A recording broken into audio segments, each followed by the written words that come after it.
Next step आता है आपका, नेक्स्ट टॉपिक स्टार्ट होता है, centre of mass of objects with cavity. Important topic है ये भी, तो इस पे क्वेश्चन आया भी है, दिस ईयर भी आया था, लास्ट ईयर में 2025 में। बहुत इजी टॉपिक है, देखो छोटी सी डेरिवेशन है, उसको समझ के तो क्वेश्चन बहुत आराम से निकल जाएगा। ये कह रहा है विद कैविटी का मतलब क्या होता है बच्चों? Empty space. जैसे एग्जांपल के तौर पे मैंने एक क्या ले लिया, एक रेक्टेंगल ले लिया, और यूनिफॉर्म है रेक्टेंगल, मतलब मास इसमें यूनिफॉर्म है, ठीक है। अब यूनिफॉर्म होने की वजह से इसका सेंटर कहाँ पे होगा, आप बताओ। यूनिफॉर्म आप बोलोगे सर सेंटर होना चाहिए जहां पे भी डायगोनल इंटरसेक्ट करेंगे, यस और नो? हाँ जी कहीं पे सर। होगा उसका सेंटर ऑफ मास, है ना? आप बोलोगे सर यहाँ पे होगा, ठीक है। लेकिन अगर मैं इतना पोर्शन कट आउट कर दूं, ठीक है, ये खाली है, ये एम्प्टी कर दिया मैंने। अब आपने देखा होगा अगर इसको हाफ कर दूं, तो आप देख रहे होगे यहाँ पे लेस मास है, और यहाँ पे क्या बच्चा, मास ज्यादा है, मोर मास है। तो इस हाँ वजह जी। से डेफिनेटली आपका जो ये सेंटर होगा डेफिनेटली यहाँ पे शिफ्ट होगा कहीं ना कहीं, पर हमें नहीं पता कहाँ शिफ्ट होगा, तो वही चीज हमें निकालनी है। वही चीज हमें निकालनी है। क्या ये बात सबको क्लियर हो गई? क्या टॉपिक है ये? जहां हाँ पे जी भी सर। एम्प्टी स्पेस है उसके बेस पर हमें क्या करना है बच्चों, सेंटर ऑफ मास निकालना। अगर कोई भी पोर्शन हमें कट आउट करना है, कोई भी पोर्शन हमें कैविटी के साथ निकाल देना। Clear everyone? करें स्टार्ट? हाँ जी ठीक सर। है। यस। तो हम मान के चलते हैं, देखो डायग्राम बनाना, दोबारा आपको साफ साफ बनाना है बस। ठीक है, तो मैं बस इतना मान के चल रहा हूं कि इसका जो डेंसिटी है ना, density, surface charge density use होगी, क्योंकि सरफेस है आपको पता, हम पढ़ चुके हैं। सरफेस चार्ज डेंसिटी दोनों में ही है, सरफेस चार्ज डेंसिटी बच्चों दोनों में ही। लेकिन हमने किया क्या, ध्यान से देखो, हमने निकाला पहले सेंटर ऑफ मास इसी का ही, फिर निकाला हमने सेंटर ऑफ मास इसका, और दोनों के कंबाइन करके हमने सेंटर ऑफ मास निकाल दिया बच्चे। मतलब ऐसे तो हम सब्सट्रैक्शन ही करेंगे डेफिनेटली, और जैसे हमने सब्ट्रैक्ट किया तो यहाँ पे आ गए। क्लियर हो गया, है ना? हाँ जी सर। अब अब देखो, ये सिग्मा है, सिग्मा है, तो इसका मास मान के चलो m1 है, ठीक है। इसमें भी सिग्मा है, सिग्मा है, और इसका मास क्या है बच्चों, m2 है, ठीक है। मैंने मान लिया कि इसका ये जो है पॉइंट, इसका जो सेंटर पॉइंट है वो है बच्चे x, मतलब x पर है। इसका जो है x1 इसका सेंटर ऑफ मास है। इसका होगा बच्चे, ये डॉट है, ये हो गया आपका x2, ये हो गया x2। अब देखो मुझे एक चीज बताओ, आपको पता है कोई भी दो ऑब्जेक्ट हैं, जैसे एक ऑब्जेक्ट है ए, एक ऑब्जेक्ट है बी, दोनों के बीच में कुछ ना कुछ गैप है, और गैप होने की वजह से मैं सेंटर ऑफ मास कैसे कैलकुलेट करता हूँ, आपने निकाला होगा, ये x1 है, सॉरी ये m1 है, ये m2 है, ये यहां से लेकर यहां तक x1 है, ये यहां से लेकर यहां तक x2 है। तो हमने तो सेंटर ऑफ मास निकाला था m1 one x1 two plus m2 x2 upon में m1 प्लस m2। याद है सभी को? ये फॉर्मूला हाँ हमने जी सर। यूज कर रखा है। सेम यही फॉर्मूला यूज करेंगे, तो देखो कैसे, XCOM इसका निकाल रहे हैं, वैसे हम XCOM इसका निकाल रहे हैं, कैसे होगा देखो। मैं बोल रहा हूँ मास m1 x1 माइनस, क्योंकि हमने कैविटी कर रहे हैं ना, हमें यहाँ पे स्पेस क्रिएट कर रहे हैं, इस वजह से मास क्या होगा बच्चों, माइनस होगा m2 x2 divide by m1 minus m। Clear हो गया बच्चों यहाँ तक? यहाँ तक क्लियर हो गया सभी को? हाँ जी अब सर। मुझे एक चीज बताओ, हमें तो मास निकालना तो बहुत ज्यादा टफ हो जाएगा सर, मैं इतने पोर्शन का मास कैसे निकालूं? इस वजह से डेंसिटी का यूज होगा। अब आपको पता है डेंसिटी का फॉर्मूला, डेंसिटी का फॉर्मूला हमने पढ़ रखा है, मास अपॉन एरिया होता है, मास अपॉन एरिया, क्योंकि शीट है तो इसमें एरिया यूज होगा। तो मुझे बताओ m1 क्या हो जाएगा, m1 हो जाएगा सर सिग्मा a1, क्योंकि सिग्मा सेम है। ऐसी m2 क्या हो जाएगा बच्चों, सिग्मा a2।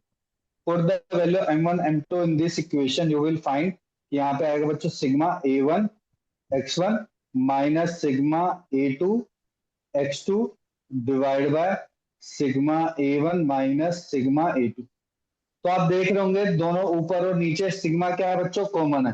तो बस हमारा रिजल्टेंट आ गया। आया क्या रिजल्टेंट, देखो area centre point, area centre point, area का सब्सट्रैक्शन, यही फॉर्मूला बस।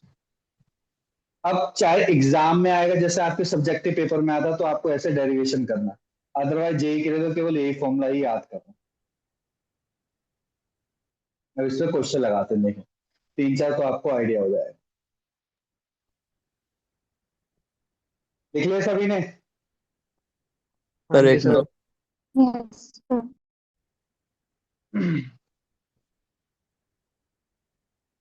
बच्चों सेहत का ध्यान रखो, बहुत ज्यादा ही मौसम खराब हो रखा है। वैसे अक्टूबर में खराब होता ज्यादातर ही सितंबर में ही हो गया। ठीक है, तो अपनी सेहत का ध्यान रखो, एक एक दिन इंपॉर्टेंट देख लो। 2 दिन मेरे को इतना बुरे लग रहे हैं, 4 घंटे बर्बाद हो गए हमारे, और 4 घंटे का मुझे 15-15 मिनट हर दिन एक्स्ट्रा लेना पड़ेगा कवर करने के लिए। तो ध्यान रखना, सभी मम्मी पापा को बोल दो 9 से 9:15 तक डिनर ब्रेक है, 9:15 से फिर क्लास स्टार्ट होगी।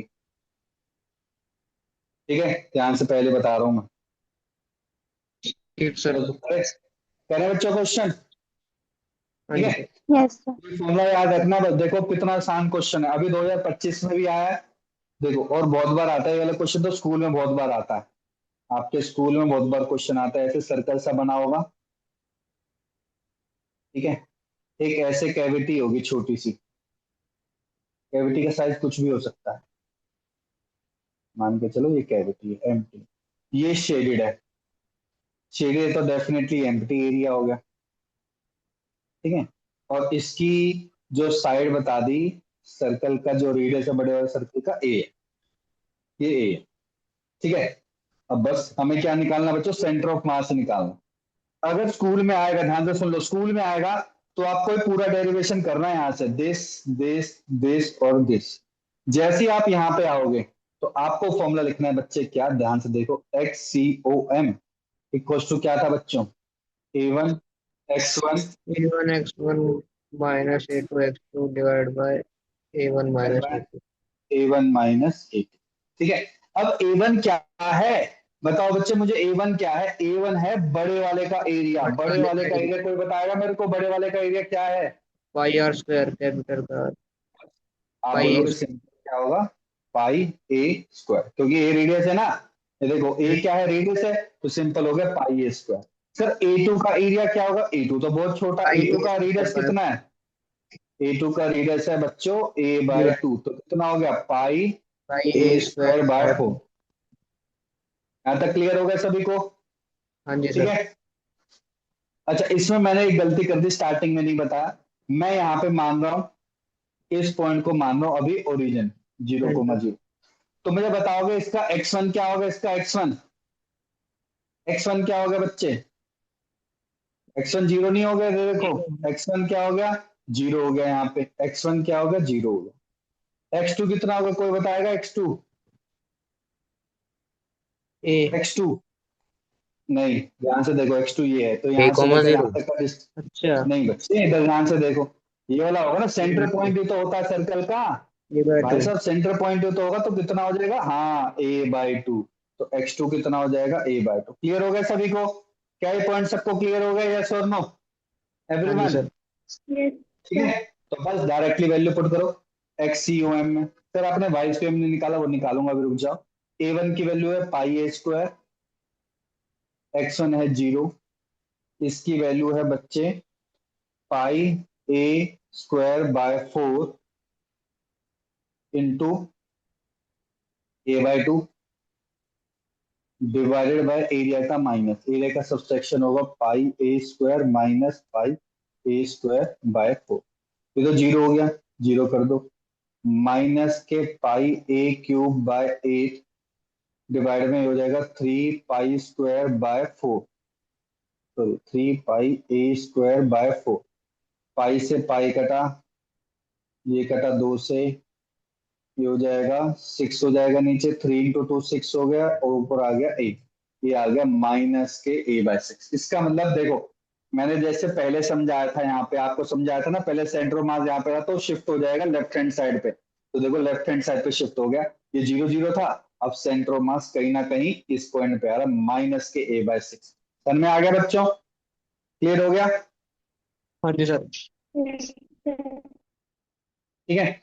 अच्छा, मुझे इसके कोऑर्डिनेट भी बता दोगे तो बहुत अच्छा रहेगा, जिससे आपको y निकालने की जरूरत पड़ जाएगी। आपने ये वाला पॉइंट बताया था 0,0, इसका सेंटर पॉइंट हो जाएगा a/2,0। ध्यान से देखो, दोनों में y 0 है, और दोनों में y 0 होने के लिए YCOM कितना हो जाएगा बच्चों? 0। इसका मतलब कि मेरा सेंटर ऑफ मास आ गया बच्चे। अब बता, कोई डाउट हो तो इस क्वेश्चन में। सर में आ गया अच्छे से? क्या स्टेप हाँ बाय जी। स्टेप सभी को क्लियर हो गया? हाँ जी सर। ठीक है। Yes sir. ठीक है। अब मैं थोड़ा सा चेंज कर रहा हूँ। ठीक है, इसी क्वेश्चन में हल्का सा चेंज कर रहा हूँ। तो देखो, मैं क्या कर रहा हूँ, दो चीजें कर रहा हूँ। एक सर्कल ले लिया मैंने, ठीक है। अब मैंने यहां से देखो, इसको ओरिजिन मान रहा हूँ। अब पूरा सिनेरियो चेंज हो जाएगा। और यहाँ पे जो सर्कल है ना, वो छोटा है, ठीक है। यहाँ पे बनाऊं? नहीं, थोड़ा सा चेंज करते हैं। हाँ, वरना फिर वो रिपीटेटिव हो जाएगा थोड़ा सा।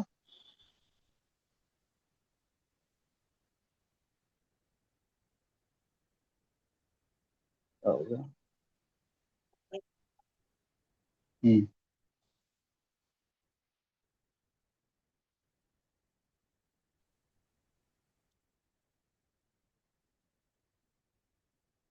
सर क्लियर होगा नमस्ते। भाई। नमस्कार नमस्कार। इसका रिजल्ट आ गया तुम्हारा? स्कूल से नहीं आया? नहीं आया। इतनी जल्दी थोड़ा आता है। चलो ठीक है, ठीक है, चलो बनाओ जल्दी से सर्कल बनाओ। सर्कल ही नहीं बन रहा है इतनी देर से। चलो ध्यान से देखो मैं क्या कर रहा हूँ। अब मैं ले रहा हूँ यहाँ पे बच्चों, यहाँ पे लिया छोटा सा सर्कल लिया। इसकी जो रेडियस है ना, ध्यान से देखो, इसकी जो रेडियस है, ध्यान से देखो, इसकी जो रेडियस है, मैंने ले ली बच्चों a/4। अब four. a/4 a/4 a/4 a/4, और इसको मैंने a ही लिया, हम्म। ठीक है। इसको ही लिया, इसको ओरिजिन ले लिया। ओरिजिन ले लिया तो इसका क्या हो जाएगा बच्चों? टाइम इसका हो जाएगा। देखो ये a है तो ये भी a ही रहेगा। यस और नो, है ना? ये हो जाएगा a,0। ये वाला पॉइंट कितना हो जाएगा? 2a,0। ये वाला पॉइंट कितना हो जाएगा? इसका सेंटर पॉइंट। सेंटर पॉइंट हो जाएगा, ये a/2 है, ये a/4 है, तो एक्स वाई एक्सिस में, तो इसकी वैल्यू हो गई a,3a/4। चेक करो ये है कि नहीं है। हम्म। इसका सेंटर पॉइंट देखो, ए तो है, ये एक्स एक्सिस है। वाई एक्सिस में देखो, ये a/2 है, ये a/4 है, तो 3a/4 हो गया। सर में आ गया बच्चा? यस और नो? हाँ जी क्या ये सर। पॉइंट सबको क्लियर हो गया?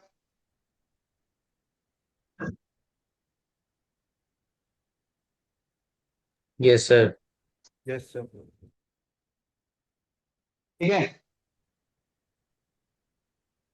अब क्या करना है, हमें अलग अलग करना है, सेपरेट सेपरेट करना है। तो सेपरेट करते हैं। मैंने समझाया था क्या करना है। पहले बड़ा वाला सर्कल ले लो। बड़े वाले में तो आंख बंद करके ही निकाल देंगे।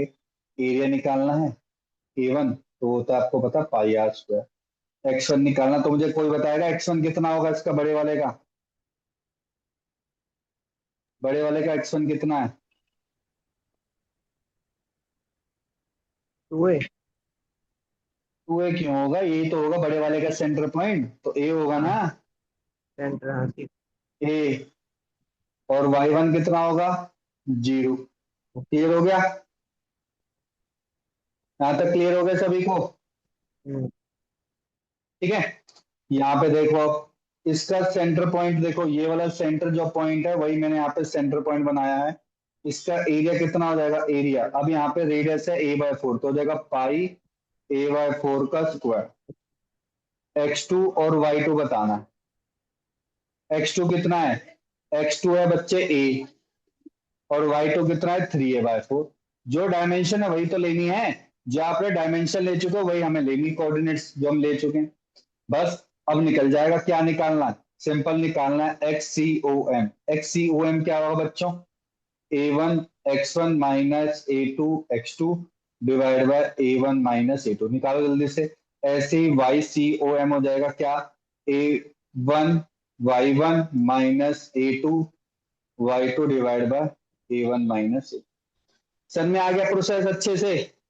सर हाँ जी x2 a है। हाँ जी बच्चे, x2 a होगा, ये 0 नहीं होना चाहिए।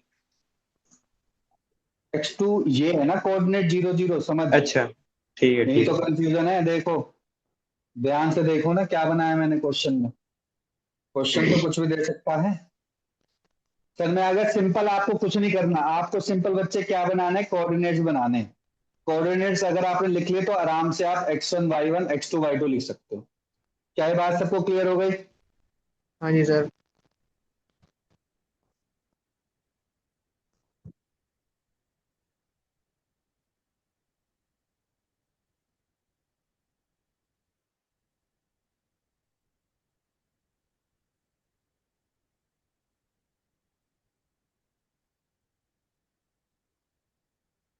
करें आगे अब?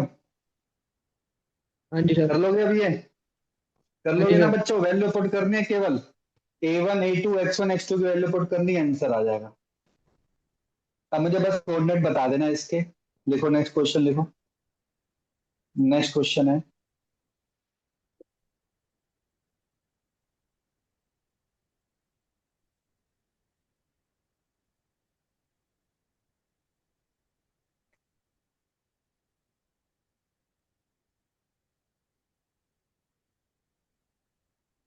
ये है इस बार 0,0, ध्यान से देख लो।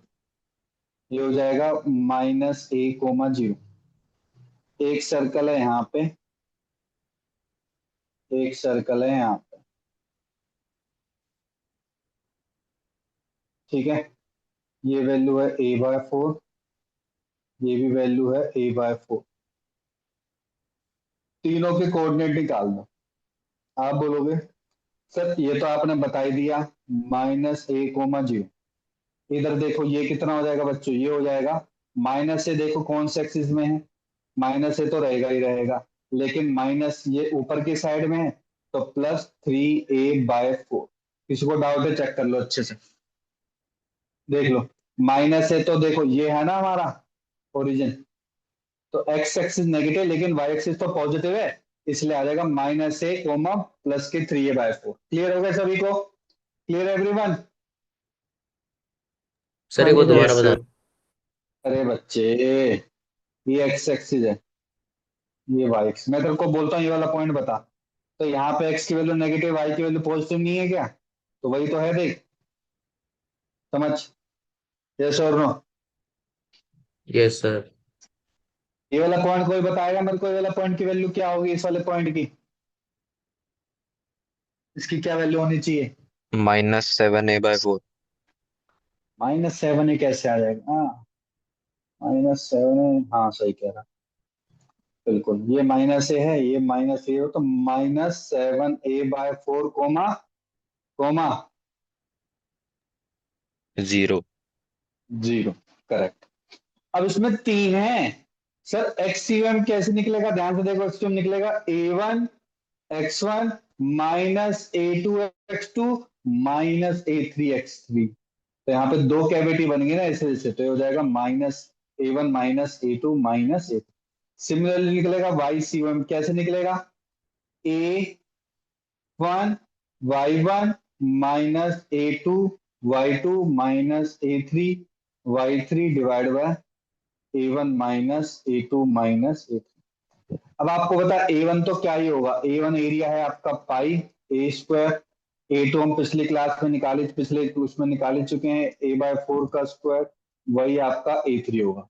ये तो मैंने x1 तो यही है आपका, ये x1 ये y1, ये x2 ये y2, ये x3 ये y3। खत्म क्वेश्चन, बस वैल्यू पुट करो आंसर आ जाएगा।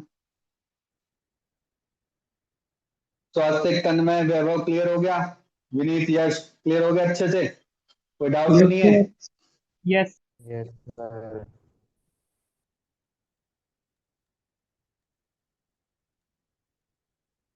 ठीक है, इसका एक लास्ट क्वेश्चन करते हैं बस।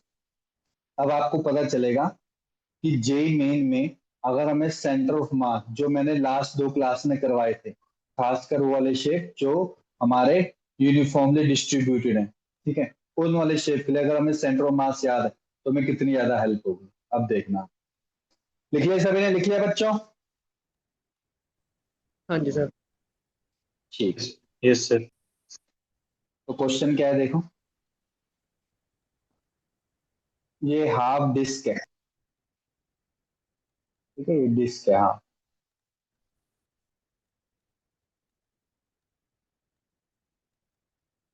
ठीक है, इसको ये 0,0 ले लो, ये रेडियस ले लो बच्चे, इसको यहां से कैविटी किया गया और इसका ये r/2, तो डेफिनेटली रेडियस कितनी हो जाएगी, r/4 हो गई। अब मुझे बताओ, पहले तो खासकर डिस्क के लिए बताओ, डिस्क के लिए सेंटर ऑफ मास कितना होता है, याद करो, डिस्क का सेंटर ऑफ मास कितना था, याद है किसी को? डिस्क का सेंटर ऑफ मास क्या था, डिस्क का, चेक कर लो जल्दी से कॉपी में। 4r/3π। 4r/3π, बिल्कुल करेक्ट। और वो कौन से एक्सिस में था, याद है स्वस्तिक, तो शौविक? वो था वाई एक्सिस में, है ना, वाई वाई एक्सिस एक्सिस में में था। था ना, है ना, तो इसका मतलब कहीं ना कहीं, अब देख तुमको पता, देख ये है r/2 और 4r/3π थोड़ा सा ज्यादा होगा, तो डेफिनेटली कहीं ना कहीं यहाँ लाई करेगा, तो जिसकी वैल्यू हो जाएगी, इससे कुछ फर्क नहीं पड़ता वैसे, जो की वैल्यू होगी, इसकी जो कोऑर्डिनेट निकले वो निकले 0,4r/3π। वेरी गुड, यहाँ तक क्लियर हो गया सभी को, यस और नो, है ना? अब हाँ ये जी सर। सर्कल है, सर्कल का सेंटर पॉइंट तो यहीं पे होगा। अब बताओ सेंटर पॉइंट क्या होगा इसका, इसका सेंटर पॉइंट भी बता दो साथ साथ, इसका भी सेंटर पॉइंट बता दो, सोचो क्या होना चाहिए इसका सेंटर पॉइंट, इस सर्कल का, जो कैविटी वाले सर्कल है, इसका सेंटर पॉइंट क्या होगा? r में से r/4 करते हैं।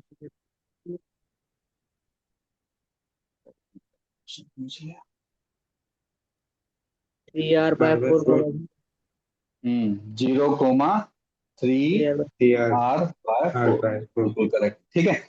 अब हमें क्या निकालना है, हमें रेडियस पता, हमें सब तो निकाल लिया, एरिया निकालना है, बस एरिया निकाल लेंगे। सर एरिया तो बहुत ही सिंपल है, हाफ स्क्वायर है, तो मैं सिंपल करूंगा πr² / 2, टोटल है ना, हाफ का टोटल करना, सॉरी टोटल का हाफ करना, ठीक है। ए टू देखना सर, इसकी जो रेडियस है वो r/4 है, तो ये बन जाएगा बच्चे πr/4 का स्क्वायर। यहाँ तक कोई डाउट? x1 x2 और y1 y2 की वैल्यू तो पहले से ही गिवन है, तो हमें क्या निकालना, सिंपल XCOM निकालना। XCOM क्या होगा बच्चों, A1 x1 minus A2 x2 divide by A1 minus A2। ध्यान से देखो x1 और x2 दोनों जीरो हैं, तो डेफिनेटली XCOM क्या होगा बच्चे, जीरो। अब देखो YCOM क्या हो जाएगा, A2 A1 y1 minus A2 y2 divide by A1 minus A2, निकाल लेते हैं इसको। A1 की वैल्यू कितनी है, A1 की वैल्यू है πr²/2, y1 की वैल्यू है, y1 है आपका ये 4r/3π, A2 की वैल्यू है πr²/60, y2 की वैल्यू है 3r/4 divide by πr²/2 minus πr²/60, बस ये आंसर, कैलकुलेशन करना बस। समझ में आ गया, यस और नो? मेरे ख्याल से देखो r² नीचे है, r⁻² नीचे है, तो मेरे ख्याल से r बचेगा ऊपर, और मेरे ख्याल से इसको पाई को रहने दो, पाई पाई पाई भी कट रहा है, तो एक r ये बच रहा है 2/3π माइनस के, मैंने क्या क्या माइनस किया, मैंने πr² माइनस किया, तो πr² माइनस πr² माइनस, तो ये बच गया 3/64 डिवाइड बाय 1/2 माइनस 1/60, बस ये कैलकुलेशन कर तो आंसर आ जाएगा। सर में आ गए सभी को, यस और नो? Clear everyone? ठीक है, तो इस तरीके से आपको हेल्प करेगा। अगर आपको सेंटर ऑफ मास सबके याद है तो देखो कैसी भी शेप आ सकती है, कैसी भी शेप आ सकती है। इस बार इसने हाफ सर्कल दे दिया, ठीक है, करें आगे अब। हाँ जी सर। ठीक है, तो ये टॉपिक बच्चों खत्म हो गया। इसमें थोड़ा सा नेक्स्ट टॉपिक आता है आपका, जो कि हमने मोशन का स्टार्ट किया था ना, उसी से ही बच्चों कुछ रिलेटेड। तो देखो,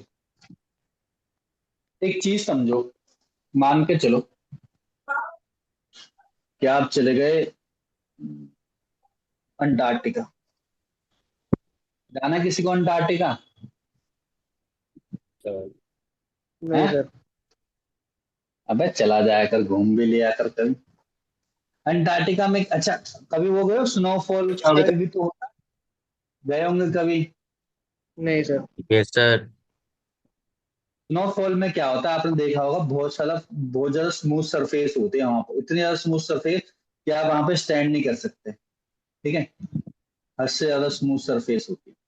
और उस स्मूथ सरफेस पर ध्यान से देखो, अगर मैंने उस सरफेस पे एक लॉग रख दिया, लॉग का मतलब एक लकड़ी रख दी, कुछ भी ऐसी आइटम रख दी मैंने, ठीक है, ये लॉग है, वुड की लॉग है, ठीक है, फिर कुछ भी अदर आइटम भी रख सकते हो, और आप यहाँ पे खड़े हो।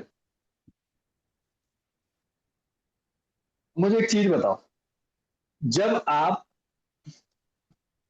इधर जाने की कोशिश करोगे, ठीक है, और आप पैर पे प्रेशर लगाओगे आगे तरफ जाने की, तो ये वुड क्या करेगी, यहीं पे रहेगी कि वो आगे की तरफ जाएगी?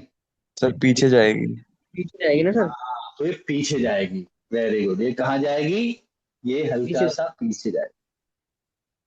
क्या ये बिल्कुल एग्जैक्ट पीछे जाएगी इतना? ये डिपेंड करता है उसके मास के ऊपर, क्योंकि यहाँ पे क्या यूज हो रहा है देखो। अब यहाँ पे एक तरीके, अभी एक कॉन्सेप्ट यूज होने वाला है यहाँ पे यूज हो रहा है बच्चों, क्या यूज हो रहा है? Conservation of momentum. क्या यूज हो रहा है बच्चों यहाँ पे? Conservation conservation. Momentum. Conservation of momentum क्या कहता है? कंजर्वेशन मोमेंटम कहता है initial momentum equal to final momentum. वैसे अभी पढ़ाऊंगा, लेकिन ये वाला कॉन्सेप्ट समझाना है क्योंकि सेंटर ऑफ मास से रिलेटेड है, इसलिए अभी समझा रहा हूँ। तो क्योंकि इसका मास मान के चलो m1 है, और इसका मास क्या है बच्चों, m2 है, इस वजह से दोनों का जो डिस्टेंस है वो दोनों दोनों का डिस्टेंस डिफरेंट डिफरेंट होगा। एग्जाम्पल के तौर पे मान के चलो कि ये है बच्चों एल लेंथ की लॉग। तो मुझे बताओ, जो ये पर्सन है एक्चुअल में कितना लेंथ चला यहाँ से लेकर यहाँ तक? तो आप देखो, ध्यान से देखो क्या हो रहा होगा, ध्यान से समझना है, यही पे कॉन्सेप्ट है। अब होगा क्या, जैसे जैसे पर्सन आगे की तरफ जाएगा, धीरे धीरे लॉग पीछे की तरफ भी जाएगा। तो मैंने मान के चल लिया कि लॉग कितने डिस्टेंस पीछे की तरफ गया, एक्स डिस्टेंस पीछे की तरफ गया। ठीक है, ये मैंने मान के चल लिया कि कितने डिस्टेंस बच्चे, केवल एक्स डिस्टेंस पीछे की तरफ गया, जितना ये पर्सन एल आगे की तरफ गया। तो एक्चुअल में तो जो पर्सन यहाँ पे था, देखो यहाँ पे था, वो एक्चुअल में यहीं तक ही तो पहुंचा। हाँ जी सर। एक्चुअल में तो यही तो डिस्टेंस कवर किया। तो एक्चुअल में पर्सन ने कितना डिस्टेंस कवर किया? एल ने किया, माइनस एक्स। माइनस एक्स किया। क्या ये बात सबको क्लियर हो गई? अच्छे से हाँ जी क्लियर सर। होगी कि नहीं? यस और नो? तो देखो, पर्सन का जो रिलेटिव मोशन है, पर्सन पहले इस पॉइंट पर था, वो एक्चुअल में तो एल माइनस एक्स ही हुआ। क्यों? क्योंकि सर जो लॉग है वो ऑटोमेटिकली पीछे हो गई। इस बात को मानते हो नहीं मानते सभी के सभी? यस हाँ और जी नो? सर। सबको अच्छे से क्लियर हो गया? तो जो एक्चुअल लेंथ है ये लिख लो, this is the actual distance covered by the person. अब देखो इस पे क्वेश्चन कैसे है। लिख लिया? करें क्वेश्चन इसी बेस पर अब? हाँ जी सर। ठीक है, क्वेश्चन लिखो।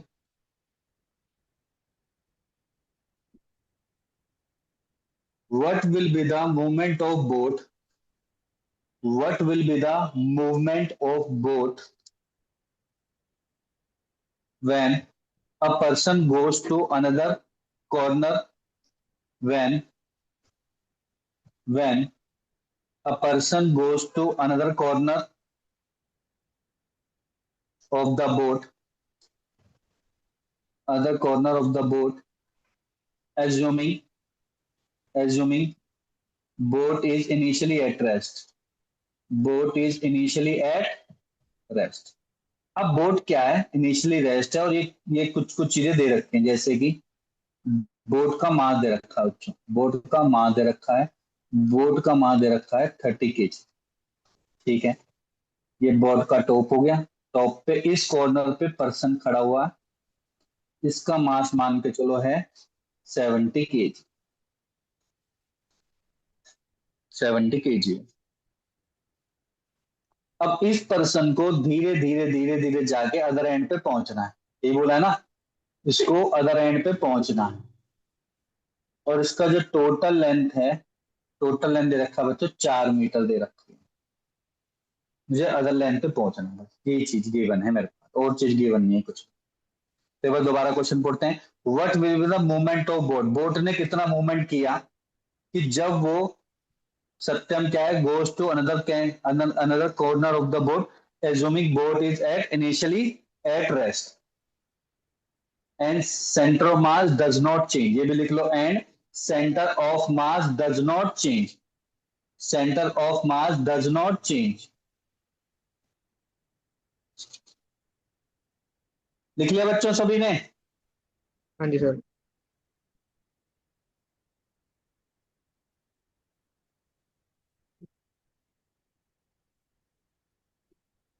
अब मुझे एक चीज बताओ,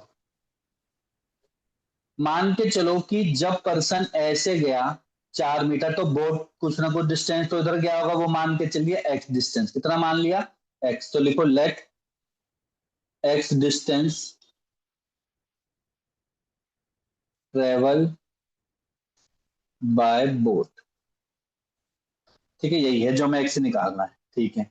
तो पर्सन ने कितना चला, पर्सन आप बताओगे पर्सन ने कितना चला, आप बोलोगे सर एल माइनस एक्स था ना, तो इस बार कितना हो जाएगा बच्चे, 4 - x डिस्टेंस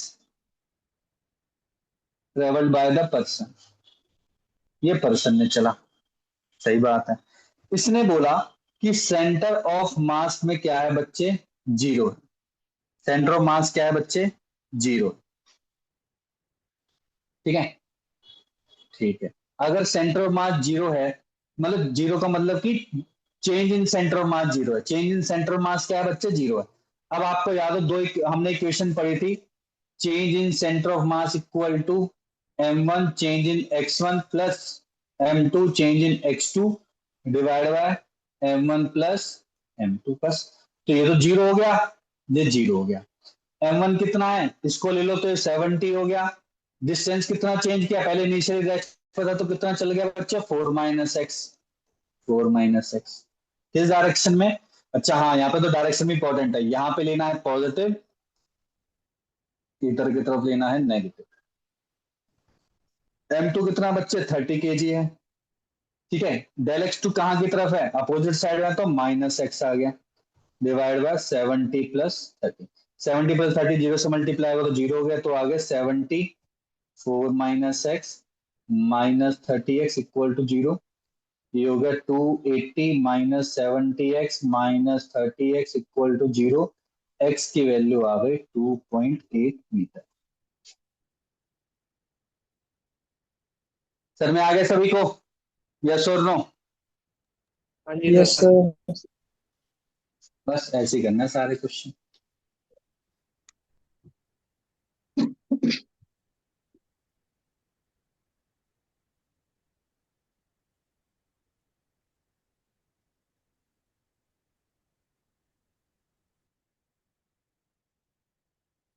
इसमें एक और कॉन्सेप्ट भी आ सकता है, बाय चांस अगर सेंटर ऑफ मास गिवन नहीं हो जीरो, इस क्वेश्चन में गिवन था, तो हम इसको कैसे अटेम्प्ट करें, तो देखो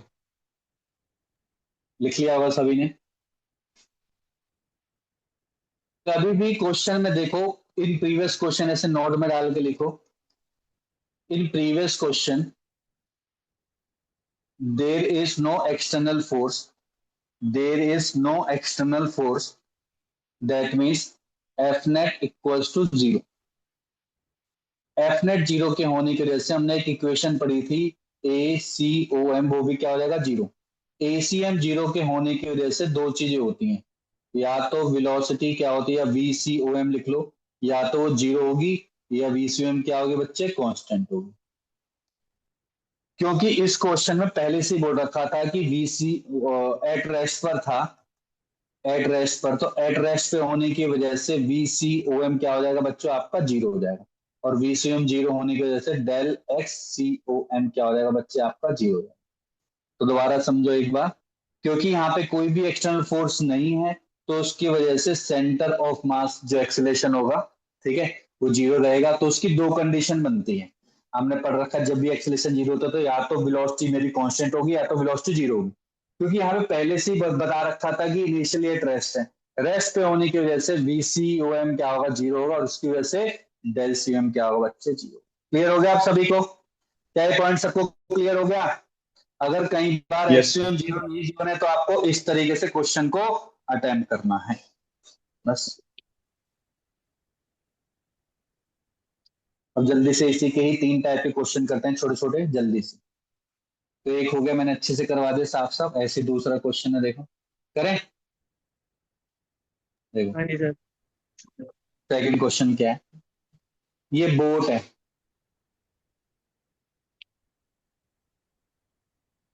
पहले डायग्राम बना लो। यहाँ पे एक पर्सन है,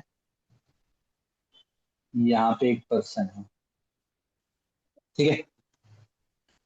ये है 50 kg का, ये है 60 kg का, ये है 30 kg, ठीक है। और ये इस डायरेक्शन में जा रहा है, ये भी इस डायरेक्शन में जा रहा है, ठीक है। मैंने मान लिया कि एक्स इस डायरेक्शन में है, सॉल्यूशन के लिए, ओनली सॉल्यूशन के लिए, कहीं पे भी आप यहाँ पे भी मान सकते हो, क्योंकि एक्स की वैल्यू तो उस हिसाब से आ जाएगी, ठीक है। तो क्वेश्चन लिख लो, इसकी लेंथ दे रखी है वही पहले की तरह ही, 4 मीटर। क्वेश्चन लिखो,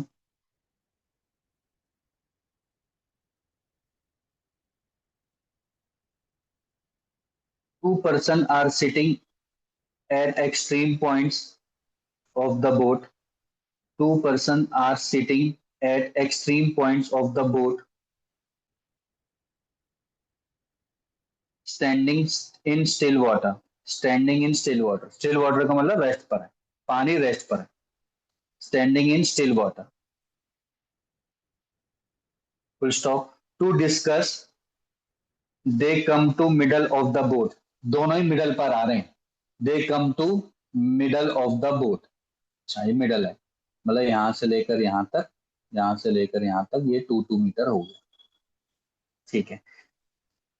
They come in they come to middle of the boat. How far does the boat move? How far does the boat move on the water during process?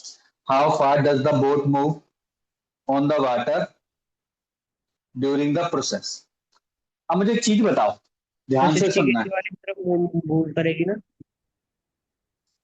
60 kg वाली 60 KG वाले की तरफ move करेगी ना boat sir. वो देख लेंगे, मैंने तो देख एज्यूम कर लिया, एक्स तो बोलेगा तो मैं पीछे की तरफ भी एक्स ले लूंगा, मुझे कोई फर्क नहीं पड़ता। नहीं सर, वेट उधर ज्यादा है ना। हाँ, ऑफ कोर्स सी बात है, वेट इधर ज्यादा है तो ये इधर की तरफ जाएगा, इधर की तरफ जाएगा, पर इससे कुछ फर्क नहीं पड़ेगा। गलती से अगर तूने उधर भी ले लिया तो क्वेश्चन तेरा सही निकलेगा तब भी, ठीक है।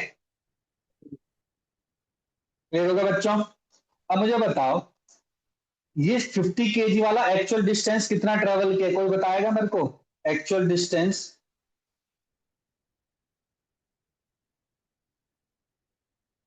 कवर्ड बाय 50 kg, तो ध्यान से देखो, 50 kg two plus 2 x metre भी चला होगा, और ये एक्स डिस्टेंस भी तो आगे की टू तरफ गया प्लस है। एक्स हो जाएगा ना। हाँ, तो ये हो जाएगा, ध्यान से देखो, 2 + x मीटर। ऐसे ही 60 kg वाला कितना चला होगा, डेफिनेटली ये चला होगा 2 - x किलोमीटर। क्या ये बात सबको क्लियर हो गई, यस और नो? पुराने वाले कॉन्सेप्ट से क्या ये बात सबको क्लियर हो गई, है ना? 60 kg वाला लेफ्ट हैंड साइड पे गया तो उसकी नेगेटिव हमें लेनी पड़ेगी, पर that will be decide letter. तो वही बात होगी फिर दोबारा, यहाँ पे डेल XCOM हो गया बच्चे मेरा जीरो, जीरो हो गया, तो यहाँ पे क्या इक्वेशन बनेगी आपको पता है, M1 x1 + M2 x2 + M3 x3 divide by M1 + M2 + M3। M1 क्या है, 50 kg मान लो। कितना डिस्टेंस चले ये 50 kg, 2 + x। M2 मान लो 60 kg, लेकिन कितना डिस्टेंस चले, माइनस के 2 - x, क्योंकि अपोजिट डायरेक्शन में। तीसरा मान लो बोट, कितना डिस्टेंस चला, ओनली एक डिस्टेंस चला राइट हैंड साइड में, तो divide by m1 plus m2 plus m3 equal to 0। तो ये वाला पोर्शन तो गायब हो गया, इसको मल्टीप्लाई कर दो 100 प्लस 50x माइनस के 120 प्लस के 60x plus 30x equal to 0। 50 60 30 80 140x हो गया, माइनस के 20 इक्वल टू 0, x की वैल्यू आ गई 1/7 मीटर। तो x पॉजिटिव ही आया मेरा, तो केवल इतना ही पोर्शन आगे की तरफ गया। हाँ जी बच्चों, कोई डाउट यहाँ तक किसी को भी? No sir.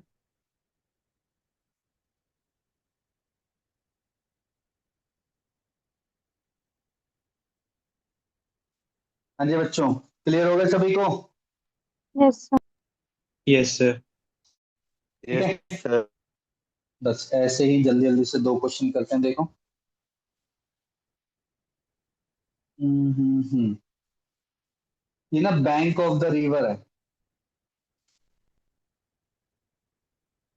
बैंक समझते हो ना, किनारा, बैंक हिंदी में लिख लो किनारा। हुआ क्या कि एक लॉग आपको ना, बोट वाले ने एक लॉग पर उतार दिया, लॉग है लकड़ी का, पट्टा वट्टा कुछ रखा हुआ, और ये आपको यहाँ खड़ा कर दिया। आपको बोल रहा है कि यहाँ चलो, ताकि आप बैंक ऑफ रिवर पे आ जाए, किनारे पे आ सको।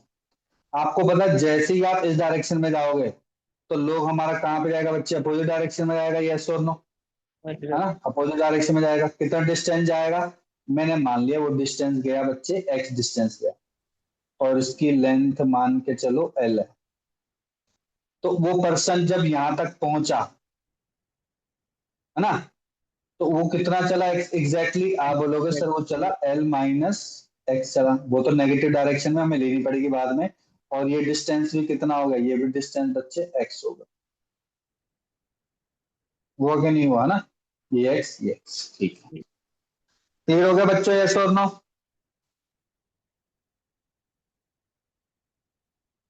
ठीक है, हाँ जी सर। मैं मान के चल रहा हूँ, लिखो सीधा कॉन्सेप्ट लिखते हैं। मास ऑफ लॉग है, वो है capital M. Mass of person है, दैट इज स्मॉल एम। ठीक है, तो हमें निकालना है कितना, ये एक्स डिस्टेंस कितना है, वही सेम पहले वाले क्वेश्चन है, एक्स कितना है। तो फिर वही बात हो जाएगी, डेल एक्स सी ओ एम आपका जीरो है। जीरो होने के जैसे बच्चे, capital M mass, x one distance, small M mass, x two distance divide by capital M plus small M. तो बच्चा capital M x one small M x two equal to zero. Capital M तो as it is, capital M क्या था मेरा? Mass of log. Log इस direction में गया है, तो यहाँ पे आएगा बच्चे प्लस एक्स। एक्स टू है पर्सन का, तो वो गया अपोजिट डायरेक्शन, तो माइनस के L minus x equal to, तो कर दो एम एक्स माइनस के m L minus minus plus m x equal to zero. M L उधर चला गया, स्मॉल वाला, इधर आ गया एक्स कॉमन, फाइनल रिजल्टेंट आ गया बच्चे m L divide by capital M plus x. ये हो गया। अगर आपको ये फॉर्मूला याद हो गया ना, ये वाला फॉर्मूला, ये बहुत इंपॉर्टेंट है। क्यों इंपॉर्टेंट है? ये दो ऑब्जेक्ट के लिए तो बिल्कुल इंपॉर्टेंट है, ये हर जगह यूज होगा, हर जगह। ठीक है, बहुत जगह यूज होगा ये। ठीक है, समझ में आ गया?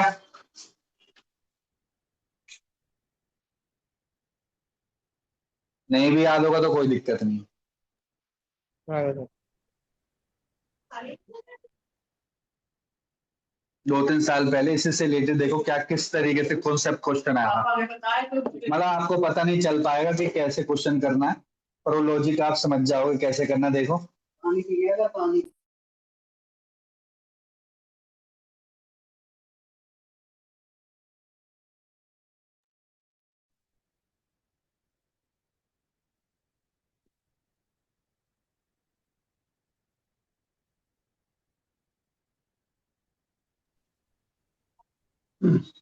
तो देखो, क्वेश्चन लिख लो, एक क्वेश्चन लिखो।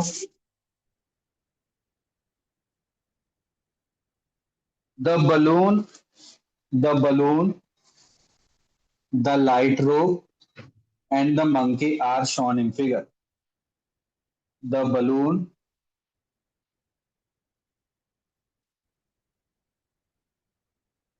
light rope and monkey, ये monkey है, ये लाइट रोप है। लाइट रोप इसलिए बोल रखे ताकि इसका मास हमें कंसीडर नहीं करना। और ये क्या है बच्चे? ये बलून है। इसको ट्राई करना, आपको लिखो as shown in figure. Initially at rest in air, initially at rest in air, air है ये सरफेस मान के चलो, ये है, ये एयर में। If the monkey reaches the top of the rope, if monkey reaches the top of the rope, by what distance, by what distance balloon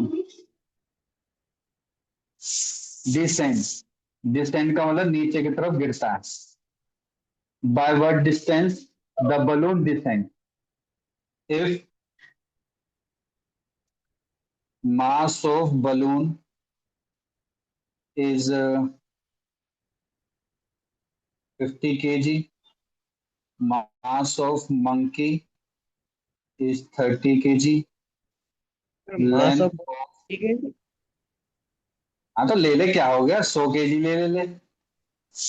अबे बड़े वो वाला बलून है ये, अच्छा, हॉट एयर बलून। इतना भी हॉट एयर नहीं है, पर हाँ वो तो बहुत ज्यादा हैवी होता है। रोप ले ले, कितना है ले ले, 2 मीटर ले ले, 3 4 5, 5 मीटर ले ले। चल करो क्वेश्चन, ट्राई करो उसको।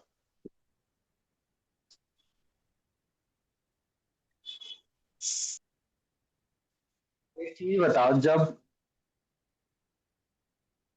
पर्सन, ये मंकी जब ऊपर की तरफ जाएगा तो बलून नीचे की तरफ आएगा। मान के चलो बलून का ही निकालना था, बलून हो गया एक्स, लेंथ कितनी दे रखी है 5 मीटर, तो ये कितना चला होगा 5 - x, तो बस हो तो गया। क्योंकि यहाँ पे कोई एक्सटर्नल फोर्स नहीं है, ना ए है ना कुछ है, एक्सटर्नल फोर्स होने की वजह से ए सी ओ एम आपका zero, del v c O M आपका जीरो, डेल एक्स सी ओ एम आपका जीरो। तो अभी इक्वेशन बताई थी मैंने आपको, डेल एक्स सी ओ एम अगर जीरो हो जाता है तो इक्वेशन क्या बन जाएगी, m1 x1 plus m2 x2 divide by m1 plus m2। तो बन गया m1 x1 प्लस, मेरे ख्याल से यहाँ पे वाई एक्सिस है ना, तो वाई एक्सिस यूज होना चाहिए था। वाई लिख लो, वाई लिख लो, ठीक है। m1 y1 m2 y2 equals to 0। अब देखो m1 मान के चलो बलून है, बलून का मास कितना दे रखा है 100 kg, वाई है नीचे की तरफ, कितना डिस्टेंस है, मान के चलो वाई ले लिया आपने, तो वाई हो गया कितना बच्चे, वाई माइनस का वो भी, ठीक है। मंकी का मास है 30 kg, मंकी ऊपर की तरफ गया तो 5 - y इक्वल्स टू 0। बताओ कितना टफ लग रहा है आपको, ये 100y, ये हो गया प्लस के 150 माइनस के 30y इक्वल्स टू 0। y की वैल्यू आ गई 150 divide by 130 equals to 15 divide by 30 metre, बस। तो इतना नीचे गया, लगभग लगभग 1 मीटर के आसपास नीचे आया बलून, बस। सब में आगे, सभी को नहीं आया? Clear everyone? Yes sir. Yes sir. ठीक है, यस सर। तो इस चीज का ध्यान रखना है इस टाइप के क्वेश्चंस का। ठीक है, नेक्स्ट क्वेश्चन स्टार्ट करते हैं बच्चों। लिखो, लीनियर मोमेंटम कंजर्वेशन थ्योरम।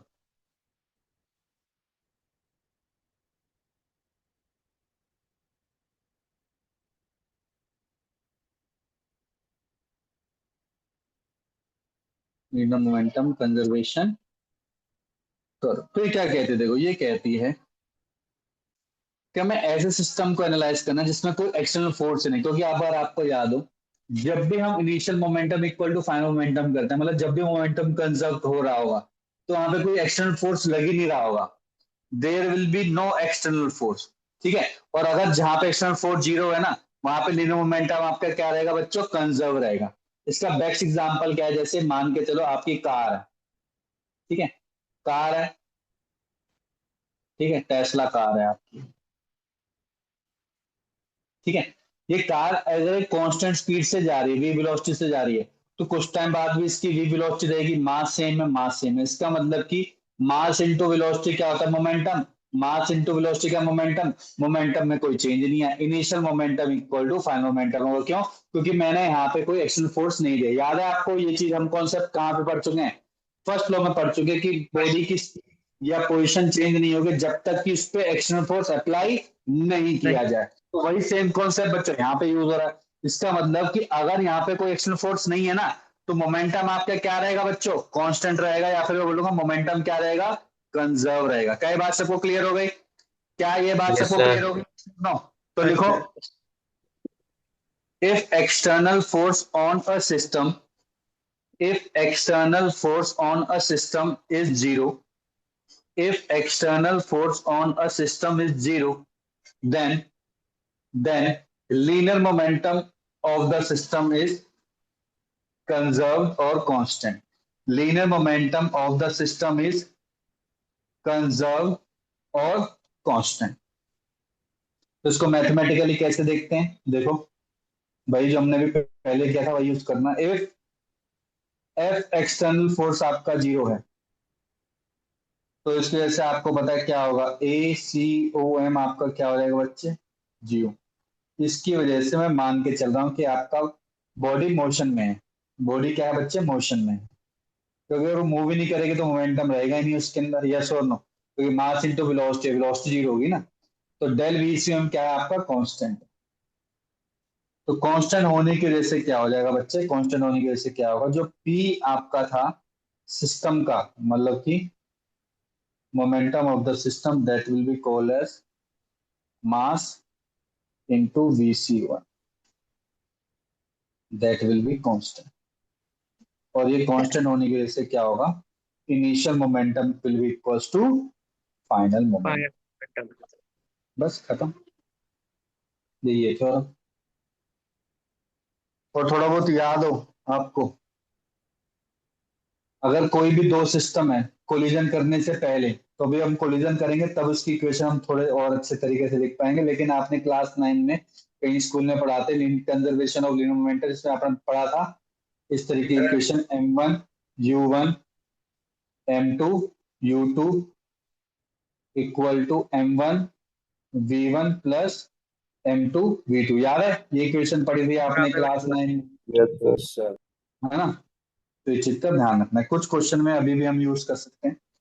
अब यहाँ पे देखो कि जो एक्सटर्नल फोर्स है, क्या हम सर केवल एक ही डायरेक्शन में नहीं बच्चे, सारी डायरेक्शन में है। इसका मतलब कि एफ एक्सटर्नल फोर्स अगर वो एक्स डायरेक्शन में जीरो है, तो मेरा इनिशियल मोमेंटम भी एक्स डायरेक्शन में क्या होगा बच्चे, कंजर्व होगा। केवल एक्स डायरेक्शन में ही कंजर्व होगा, फिर केवल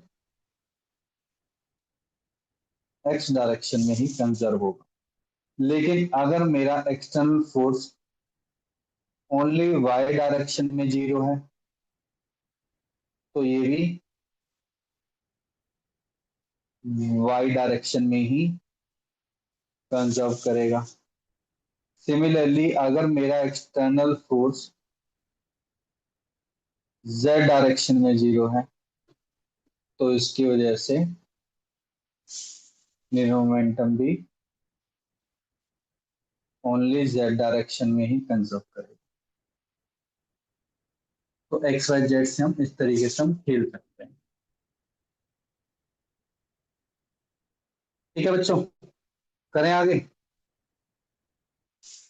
हाँ जी सर। तो देखो क्वेश्चन क्या है, क्वेश्चन बहुत ही अच्छा क्वेश्चन है, देखो बहुत ही जमा शानदार और ऐसे क्वेश्चन आते हैं। देखो क्वेश्चन है, दो क्वेश्चन करेंगे इसी टाइप की बिल्कुल, ठीक है, फिर ब्रेक ले लेंगे। देखो क्वेश्चन क्या कह रहा है। हम्म क्वेश्चन ये कह रहा है कि सरफेस पे ये स्मूथ सरफेस है,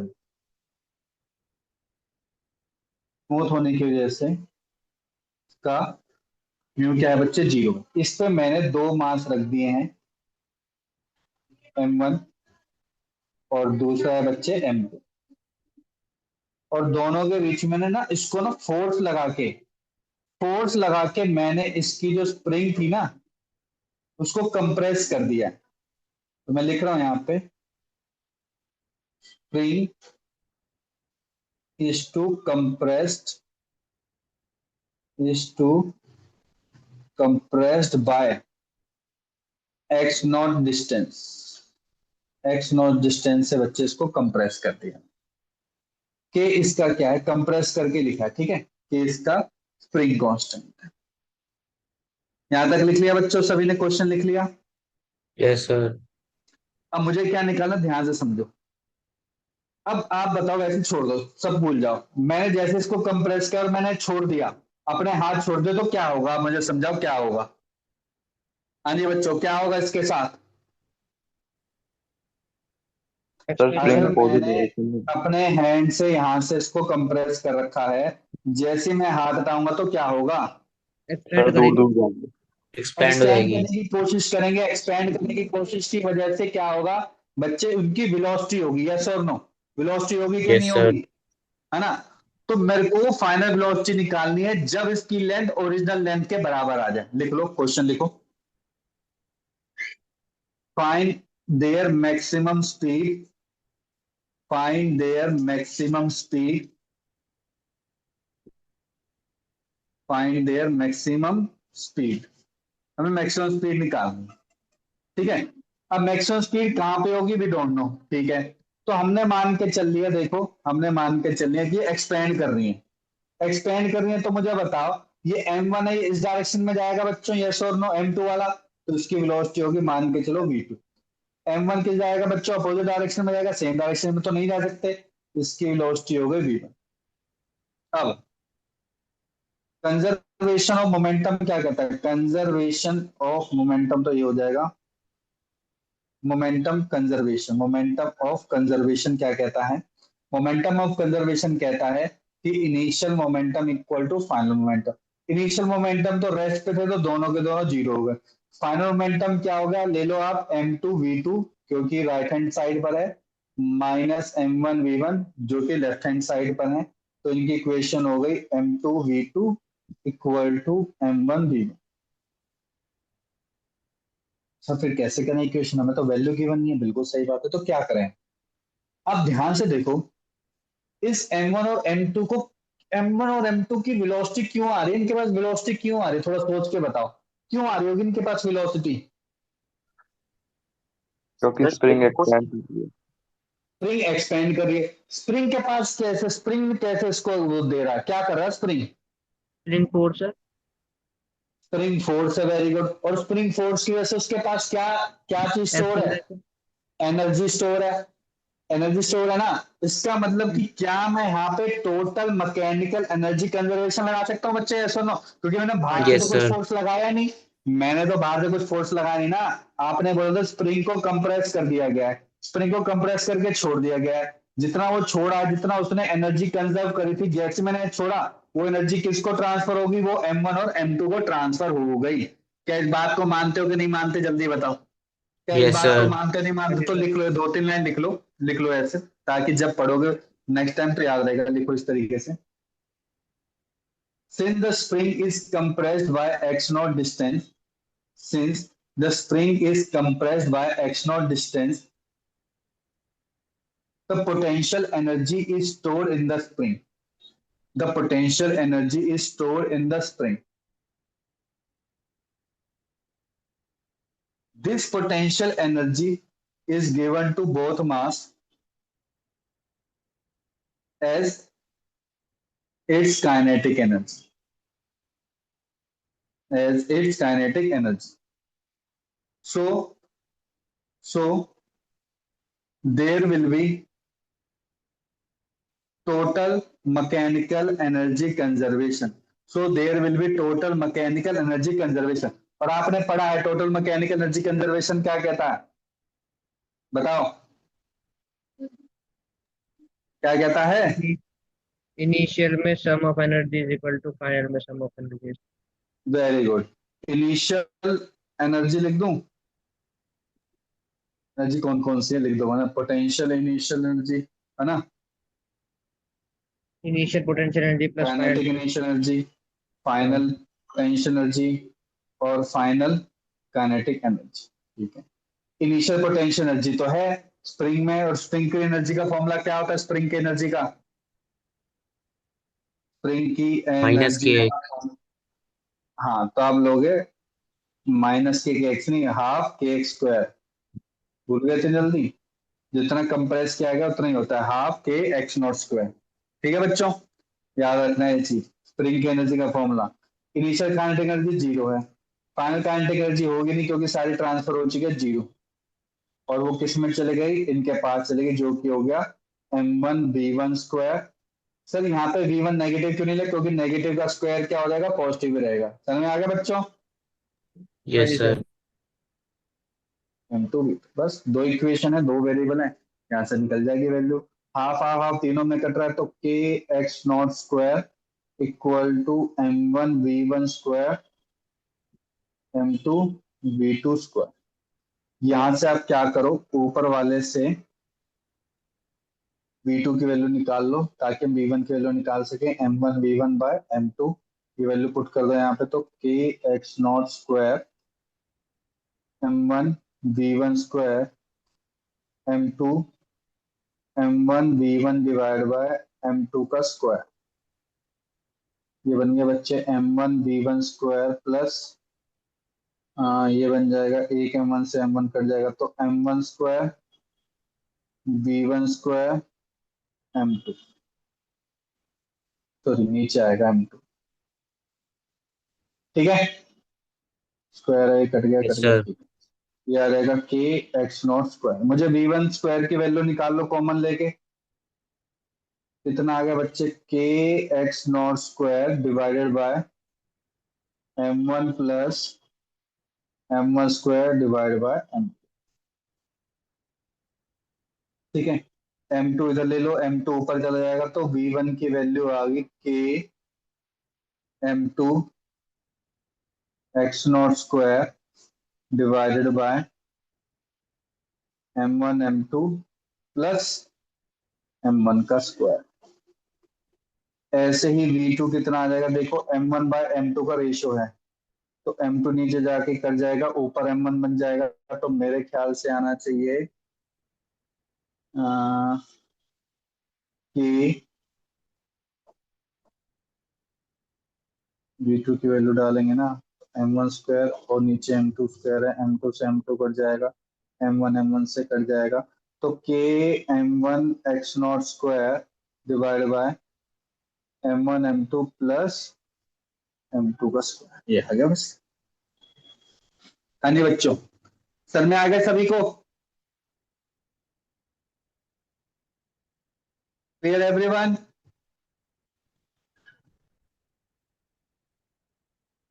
यस सर।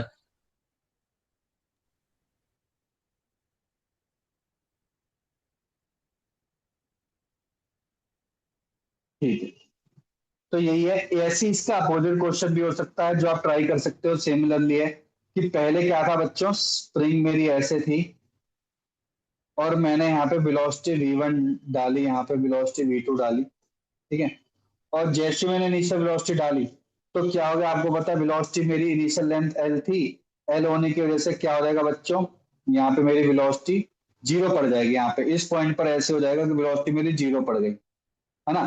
तो क्वेश्चन है कि क्या v1 और v2 की वेलोसिटी होनी चाहिए कि वो x नॉट क्या होगी बच्चों, कंप्रेस होगी, तो बिल्कुल सेम रिजल्टेंट आएगा। क्यों, क्योंकि जब वो x नॉट x वो कंप्रेस हुई है, ठीक है, ठीक है, तो सेम एनर्जी स्टोर होगी, बिल्कुल सही बात है। v1 v2 अपोजिट डायरेक्शन में, तो यही इक्वेशन बनेगी, और सिमिलरली यही सेम क्वेश्चन होगा, लेकिन अपोजिट कर दिया है। पहले कंप्रेस कर रखा था, ठीक है, वो एक्सपेंड हो गया, पहले नॉर्मल लेंथ पे था फिर उसको कंप्रेस कर दिया। समझ में आ गया बच्चों, क्या ये बात सबको क्लियर हो गई। हाँ जी सर। Yes sir. ठीक है, तो सेम रिजल्टेंट आएगा, इसमें कोई भी चेंजेस नहीं आएंगे। ठीक है, तो 8:59 हो रहे हैं। ठीक है, करेक्ट 9:15 पे मिलते हैं। रेस्ट करना रेस्ट कर लो, खाना खाना खाना खा लो। ठीक है, तो बच्चों नेक्स्ट क्वेश्चन स्टार्ट कर दें, लिखो। ओके हम्म, सर। इस तरीके से है कि कैसे लिखो।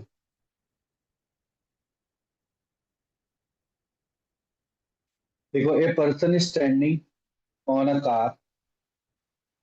कार नहीं, लिख दो वेन, लिख दो नहीं, ट्रक लिख दो, truck.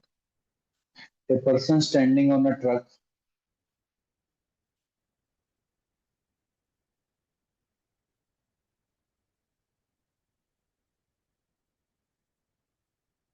A person standing on a truck having initial velocity, बहुत बहुत क्या, ट्रक की जो इनिशियल वेलोसिटी है that is U. Initial velocity is U. If, लिखो if the person jumps, if the person in jumps in forward direction, if the person jumps in forward direction with velocity v, if a person jumps, दोबारा बोल रहा हूं देखो, the person standing on a truck moving with initial velocity u, if a person jumps in forward direction with velocity v, what will be the change in the velocity of the truck? what will be the change in the velocity of the truck? मैंने change बोला है, ना कि velocity find out करने के लिए बोला। After the jump लिखना, आफ्टर द जंप। तो देखो, मैं मान के चल रहा हूं कि इनिशियल वेलोसिटी यू थी और ये जैसे वी वेलोसिटी से जंप किया तो इसकी डेफिनेटली जो वेलोसिटी होगी, मान के चलो बच्चों, वो हो गई वी डैश हो गई। इसको मान के चला m1 मास है, इसका बच्चे m2 मास है। ये पर्सन अभी तक हवा में ही है। ठीक है, और इसका क्या है बच्चे, m2 मास है, और ये v वेलोसिटी है इसकी v डैश है और इसकी v है वेलोसिटी पर्सन। क्वेश्चन क्लियर हो गया बच्चों यहां तक सभी को? क्या ये बात क्लियर हो गई सभी को? हाँ जी सर। Yes, sir. ठीक है,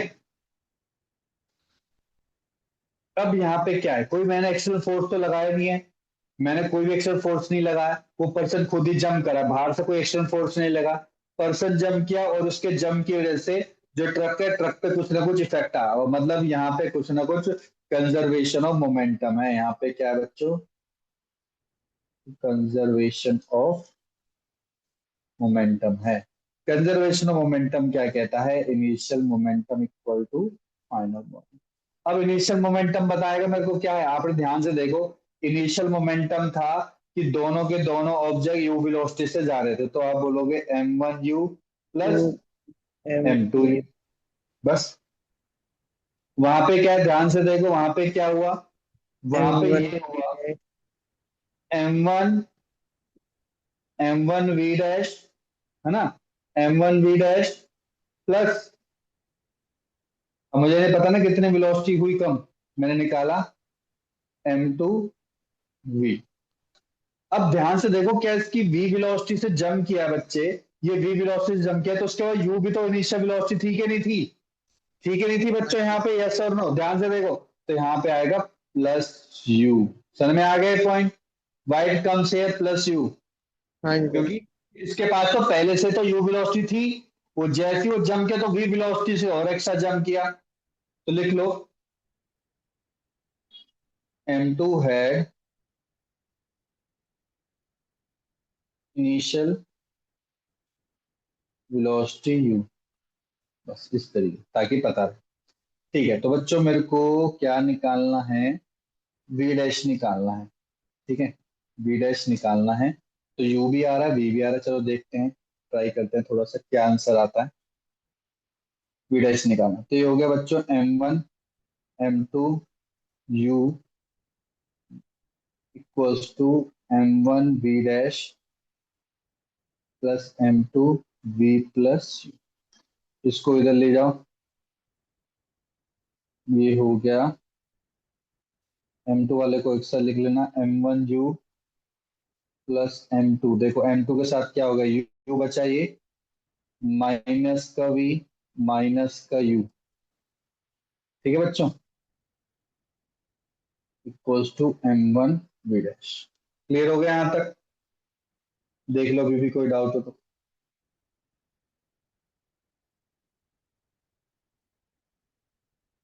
ठीक है बच्चों, u से u कटा। ठीक है, m1u m2u सही किया मैंने, m1v1 सही किया, और ये भी मैंने बिल्कुल सही किया। ठीक है, फाइनल रिजल्टेंट आ गया आपका m1u माइनस के m2v equals to m1v dash. v dash की वैल्यू आ गई u माइनस, जैसे m1 नीचे को तो कैंसिल हो जाएगा, m2 डिवाइडेड बाय m1v, ये आ गया v dash equal to u minus m2v divided by m2। Clear हो गया यहाँ तक सभी को? Yes. ठीक है, अब चेंज इन वेलोसिटी का कॉन्सेप्ट पता है ना आपको? चेंज इन वेलोसिटी क्या होता है? चेंज इन वेलोसिटी, आप बोलोगे चेंज इन वेलोसिटी होगा final velocity minus initial velocity.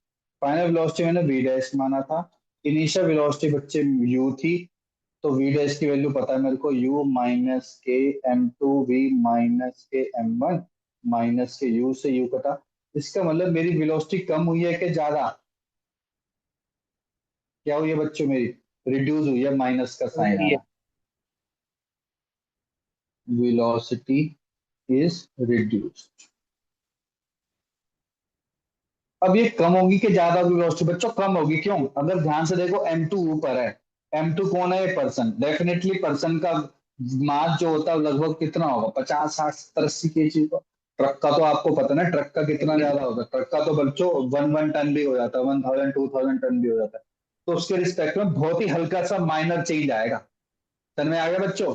बहुत ही माइनर चेंज आएगा, पीछे की तरफ आएगा माइनर चेंज, वो भी वेरी स्मॉल डिस्टेंस के लिए। क्यों? क्योंकि ये केवल क्योंकि वो उस पॉइंट की बात कर रहा है जिस पॉइंट पर उसने जंप किया है। जिस पॉइंट पर उसने जंप किया वो दोबारा अपनी इनिशियल पॉइंट पर आ सकता है, लेकिन हमने केवल उसी पॉइंट पर निकाला है जिस पॉइंट पर उसने जंप किया। क्लियर हो गया बच्चों क्वेश्चन ये वाला सभी को? हाँ जी सर। Yes sir. नेक्स्ट करें?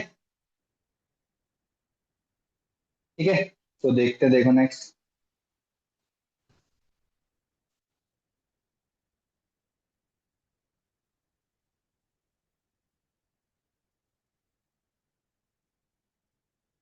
ऐसा कोई एक ऑब्जेक्ट है बच्चे, ये है स्मॉल एम, ये है कैपिटल एम। ये जो ऑब्जेक्ट है ना, स्लाइडर जो है ये मूवेबल है, मूवेबल हम मूव कर सकता है। ठीक है, ये जो शेप है ये मूव कर सकती है हॉरिजॉन्टली। ठीक है, अभी मैंने क्या किया ध्यान से देखो, मैंने इसको एक u वेलोसिटी दी है। तो पहले प्रोसेस समझते हो क्या रहा होगा, क्वेश्चन तो बाद में करेंगे, क्वेश्चन के लिए मैं दोबारा स्टेटमेंट लिखवा दूंगा। देखो, अगर आपको याद हो कि जैसे ये ऑब्जेक्ट इधर आने की कोशिश करेगा तो आप बताओ क्या होगा, थोड़ा आप भी बताओ, तभी मैं समझा पाऊंगा। ये क्या होगा, जैसे जैसे ऑब्जेक्ट यहाँ की तरफ जाएगा तो इस पे क्या फर्क पड़ेगा? इस वाले वेलोसिटी एंड पे क्या फर्क पड़ेगा? ये वाला चला एंड जाए, राइट के साइड जाएगा कि रेस्ट पे रहेगा? क्या लग रहा है आपको? चला के जाए। Very good. जैसे ही बच्चे इधर जाएगा तो ऑफकोर्स सी बात है, जैसे इधर की तरफ जाएगा तो इसकी तरफ दो दो डायरेक्शन में वेलोसिटी लगेगी। ऊपर की डायरेक्शन से तो कोई मतलब ही नहीं बनता, इस डायरेक्शन में वेलोसिटी होने की वजह से जहाँ पे चेंज इन मोमेंटम होगा, और चेंज इन मोमेंटम की वजह से ये मास इस डायरेक्शन पे मूव करने की कोशिश करेगा। जैसे जैसे ऊपर की तरफ जाता रहेगा तो थोड़ी बहुत इसकी वेलोसिटी बढ़ती रहेगी। क्यों? क्योंकि यहाँ पे कंजर्वेशन ऑफ मोमेंटम है। इसकी वेलोसिटी कम होती रहेगी और इसकी वेलोसिटी क्या होती रहेगी? बढ़ती रहेगी, बढ़ती रहेगी, बढ़ती रहेगी। अब एक ऐसा समय आएगा जिसपे दोनों की वेलोसिटी क्या हो जाएगी? सेम हो जाएगी। दोनों की वेलोसिटी सेम होने का मतलब समझो इसको, दोबारा समझो, दोबारा समझा रहा हूं अच्छे से। हुआ क्या कि अभी ऑब्जेक्ट था बच्चों कहाँ पे, यहाँ पे था, ठीक है, इनिशियली, अभी इस पे टच ही नहीं किया, तो हो क्या रहा होगा, जैसे ही अभी आया, जैसे ही बच्चे यहाँ पे आया, तो आपने देखा होगा यहाँ पे स्मॉल एंगल है, ठीक है, स्मॉल एंगल की वजह से यहाँ पे क्या होगा, स्मॉल पोर्शन होगा वेलोसिटी, नहीं ज्यादा पोर्शन होगा वेलोसिटी का, ज्यादा होने से यहाँ पे मोमेंटम एकदम से खिंच रहा होगा, इसकी तरफ लग रहा होगा, इसकी तरफ लग रहा होने की वजह से ये क्या करेगा, मूव करने की कोशिश करेगा। अब जैसे ही इस डायरेक्शन में जाएंगे, फिर फर्दर इस पे मोमेंटम चेंज हो रहा होगा। तो होता क्या है, जैसे मोमेंटम चेंज होने की कोशिश करता है बच्चे, ये इसका जो मोमेंटम होगा ये बढ़ेगा, और इस वाले ऑब्जेक्ट का मोमेंटम क्या होगा, कम होगा। क्यों? क्योंकि यहाँ पे सर कंजर्वेशन ऑफ मोमेंटम है, कंजर्वेशन ऑफ मोमेंटम की वजह से इस वाले ऑब्जेक्ट पर मोमेंटम कम होने लगेगा, इस ऑब्जेक्ट पर मोमेंटम ज्यादा होने लगेगा। अब एक ऐसा पॉइंट आएगा, ध्यान सुनो, वेरी इंपॉर्टेंट पॉइंट, अब ये ऐसा पॉइंट आएगा जहां पे रुक जाएगा, समझ में आ गया, जहां पे बिल्कुल रुक गया, बिल्कुल रुक गया, इसका मतलब इसका मोमेंटम जीरो हो गया, एक तरीके सारा का मोमेंट इस उस ऑब्जेक्ट का तरफ मोमेंटम से जीरो हो गया। तो अब ध्यान से समझो, क्या ये मूव नहीं कर रहा होगा उस समय पे? अब जब सारा का सारा मोमेंटम शिफ्ट होगा तो ये इस पे वेलोसिटी होगी कि नहीं होगी, इस वाले ऑब्जेक्ट पर होगी। मैक्सिमम होगी। जो इस पर वेलोसिटी होगी, ध्यान से सुनो, जो इस पर वेलोसिटी होगी वही तो इस पर वेलोसिटी होगी। क्यों? क्योंकि दोनों एक साथ ही तो चिपके हुए हैं। ध्यान से समझो, यही कॉन्सेप्ट है, वरना बच्चा इसको क्या कर देता, इसकी जीरो वेलोसिटी लिख के आ जाता। भाई साहब ये दोनों अटैच हो गए, अलग थोड़ी ना हुए। ऐसे होता, देखो ऐसे होता कि ये क्या करता, यहां से इस पॉइंट से अलग हो जाता, तब आप बोलते हैं कि यहाँ पे वेलोसिटी जीरो है। ये अलग नहीं हुआ, इसके साथ ही चिपका हुआ है। उस पर्टिकुलर पॉइंट, उस पर्टिकुलर टाइम की बात कर रहा हूं, दोबारा समझो। इनिशियल वेलोसिटी यू थी, धीरे धीरे धीरे धीरे क्या हो रहा है, यहाँ पे मोमेंटम शिफ्ट हो रहा है, इसका मोमेंटम डिक्रीज हो रहा है, इसका मोमेंटम बढ़ता जा रहा है, फिर फर्दर थोड़ा ऊपर जाएगा, इसका मोमेंटम कम हो रहा है, इसका मोमेंटम बढ़ता जा रहा है। अब एक ऐसा पॉइंट आएगा जिसपे इस डायरेक्शन पे इसकी वेलोसिटी जीरो है, अब ये रुक गया, इस डायरेक्शन में ऊपर जा ही नहीं पा रहा, अब ये सर्टेन एक हाइट पे पहुंच गया। जैसे सर्टेन हाइट पे पहुंच गया, उस पॉइंट पर बात करो, केवल उसी पॉइंट पर, जैसे ही उस हाइट पे पहुंचा, तो होगा क्या, उस पॉइंट पर इसकी वेलोसिटी सडन जीरो हो गई इस डायरेक्शन में, और ये दोनों ऊपर वाला भी नीचे वाला भी वी वेलोसिटी से जाने लग गए। उस पॉइंट की बात है, ऑफ कोर्स ही बात है, कुछ टाइम बाद आपको भी पता है, अगर ये फ्रिक्शन लेस होगा तो नीचे की तरफ वापस आएगा, आएगा कि नहीं आएगा, मानते हो कि नहीं मानते इस बात को, है ना? हाँ जी आएगा सर। ना नीचे। लेकिन मैं उस पॉइंट की बात ही नहीं कर रहा हूं, मैं क्या कह रहा हूं, मुझे उस पॉइंट पर आपको वेलोसिटी निकाल के देनी है, ये वाली वेलोसिटी निकाल के देनी है, जब ये इसकी वेलोसिटी, फाइनल वेलोसिटी जीरो बन जाए, या फिर बोलो एक सर्टेन हाइट पर पहुंच जाए, उस पॉइंट की बात कर रहा हूं मैं। सर में आ गया सभी को? क्या ये वाला कॉन्सेप्ट सबको क्लियर हो गया? हाँ जी सर। ठीक है, तो मैं क्या कहना चाह रहा हूं, क्वेश्चन लिखो, क्वेश्चन लिखो तभी सर में आएगा।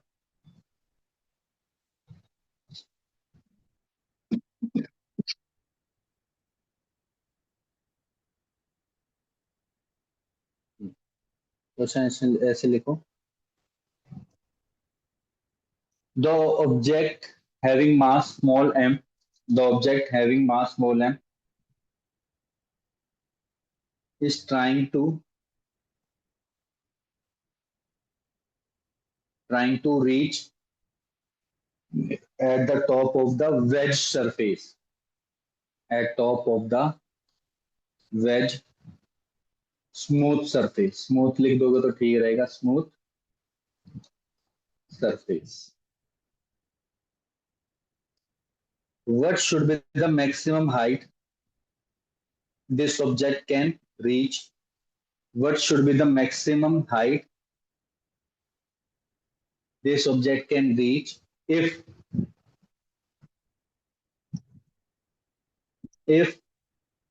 wedge is free to move? If wedge is free to move, wedge भी freely move कर सकता है, उस केस पर मेरे को निकालना है कि कितने हाइट तक पहुंच जाएगा। क्वेश्चन लिख लिया सभी ने? क्वेश्चन लिख लिया बच्चों सभी ने? Yes, sir. ठीक है, तो देखो आराम से डायग्राम बनाओ, यहाँ पे लिखो कैपिटल एन, यहाँ पे लिखो स्मॉल एम, नीचे वेलोसिटी बना दो u, और यहाँ पे लिख दो फ्री टू मूव। होगा क्या, कुछ टाइम बाद यही ऑब्जेक्ट यहाँ पे पहुंचेगा, यहाँ पर इसकी वेलोसिटी जीरो हो जाएगी, 0 मीटर पर सेकंड लिख लेना, लेकिन ये और ये दोनों की वेलोसिटी सेम हो जाएगी v और v। ये कैपिटल M है, ये कैपिटल स्मॉल m, और यहां से लेकर यहां तक का डिस्टेंस मान के चलो हाइट हो गई h। ये मुझको निकालना, हाइट निकालना। अब बताओ कहीं पे भी इस ऑब्जेक्ट पर फोर्स लगा है नहीं लगा है? लिखो।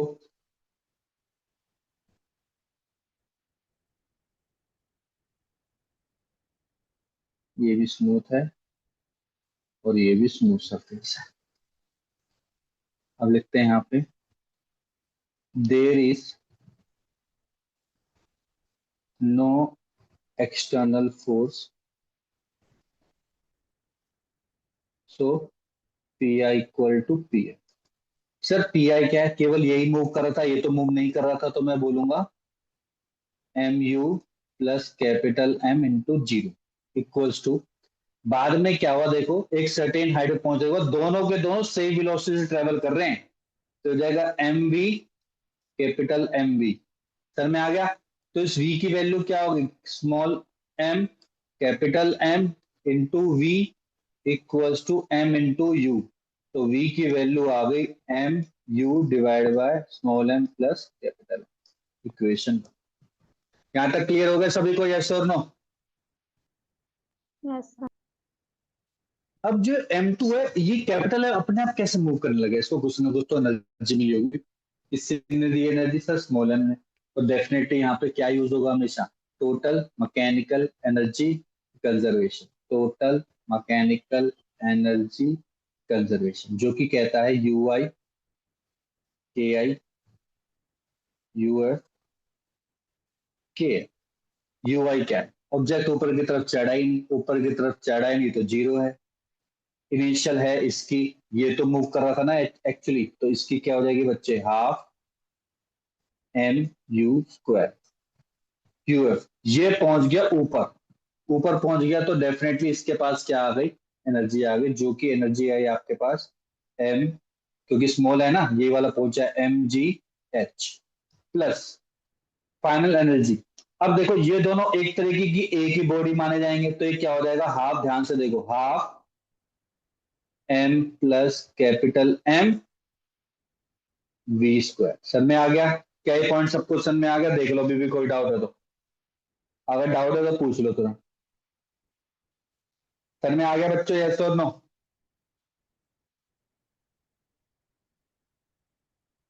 दोनों के दोनों उस पर्टिकुलर पॉइंट पर जहां पे सर्टेन हाइट पहुंची है, दोनों के दोनों सेम वेलोसिटी से जा रहे हैं। क्लियर हो गया यहाँ तक सभी को? हाँ जी सर। अस्मिता, अवनी, आयुष, दिवस, गर्वित, हितेन, सब में आ गया? Yes sir. Yes, sir. Yes sir. ठीक है, तो देखो मेरे को v तो गिवन ही था, मेरे को इनिशियली u गिवन था, तो मेरे को u में आंसर निकालना, v गिवन ही था, तो इस v की वैल्यू यहाँ पुट कर दे, तो देखो क्या बन जाएगा मेरी equation? Half m u square equal to m g h plus half m plus capital m, और इसका क्या था? M u small m plus capital M का स्क्वायर। जैसे मैं लिखूंगा तो आपने देखा होगा x के स्क्वायर ही कट जाएगा, क्या बचेगा बच्चे? Half m u square m g h half m square u square divide by m plus capital M। ठीक है, मेरे ख्याल से तीनों में तीनों में m m m कट रहा है।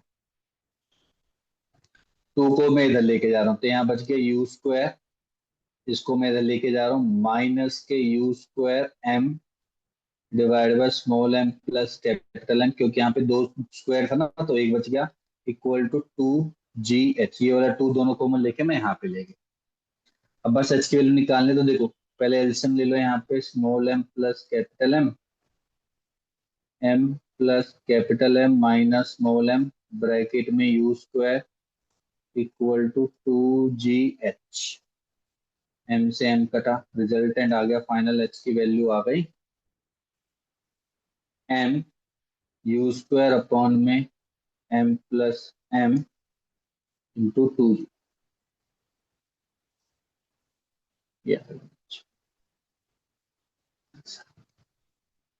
यूज केयर अपॉन 2g तो वैसे जनरली यूज ही होता है, लेकिन यहाँ पे बस मास का चेंजेस है।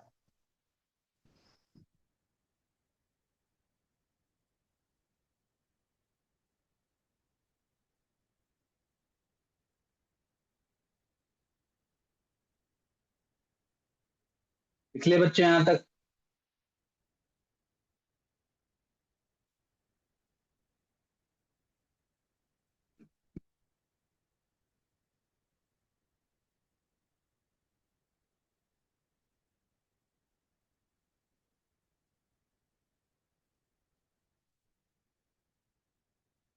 लिख लिए सभी ने? Yes sir. हाँ जी सर। ठीक है, एक और क्वेश्चन लिखते हैं। लिखो।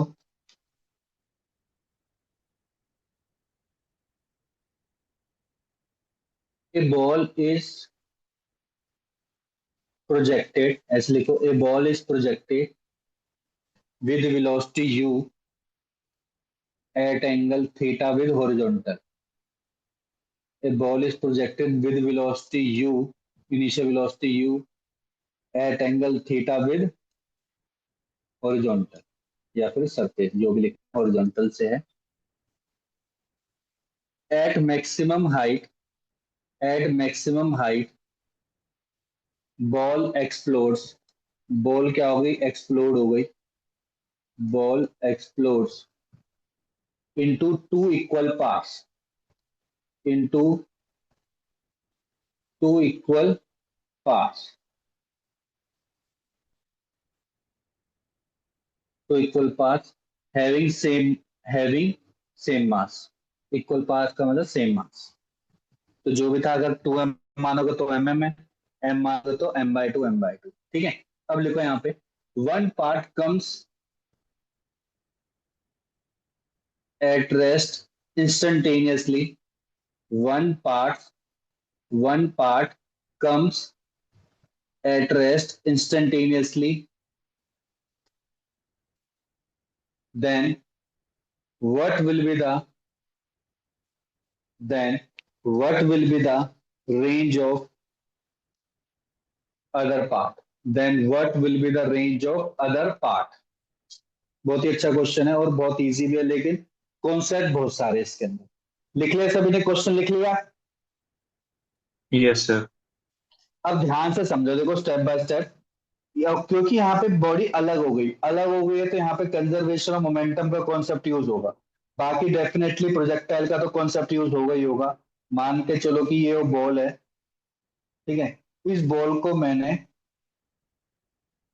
u वेलोसिटी से एंगल थीटा से प्रोजेक्ट किया, और जैसे ही ये बॉल मैक्सिमम हाइट पे पहुंचती है, तो वैसे इसकी रेंज लिख देता हूं मैं। इसकी रेंज तो कितनी होगी? वैसे आर ही होगी, रेंज आर ही होती है।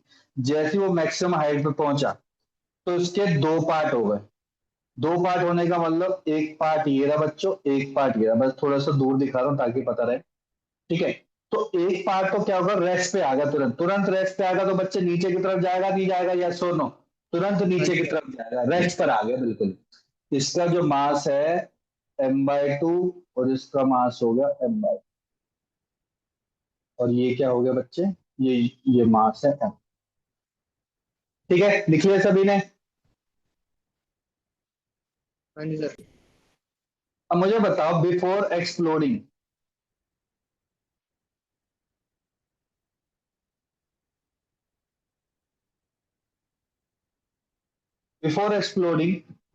एट h max, उस ऑब्जेक्ट की वेलोसिटी कितनी थी? इस ऑब्जेक्ट की वेलोसिटी कितनी थी? अभी अभी मैंने एक्सप्लोड नहीं किया, एक्सप्लोड नहीं हुआ वो। तो इस ऑब्जेक्ट की वेलोसिटी कितनी थी? याद है किसी को कितनी होती है इस पॉइंट पर velocity?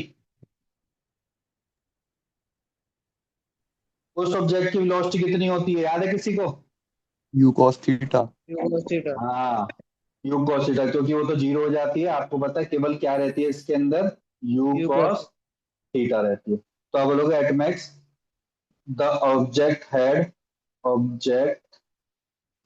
Head velocity u cos theta. अब मेरे को बाद में तो इसकी वेलोसिटी कितनी होगी आफ्टर एक्सप्लोरिंग, साफ साफ लिखना है ताकि जब पढ़ो ना नेक्स्ट टाइम तो पता रहे।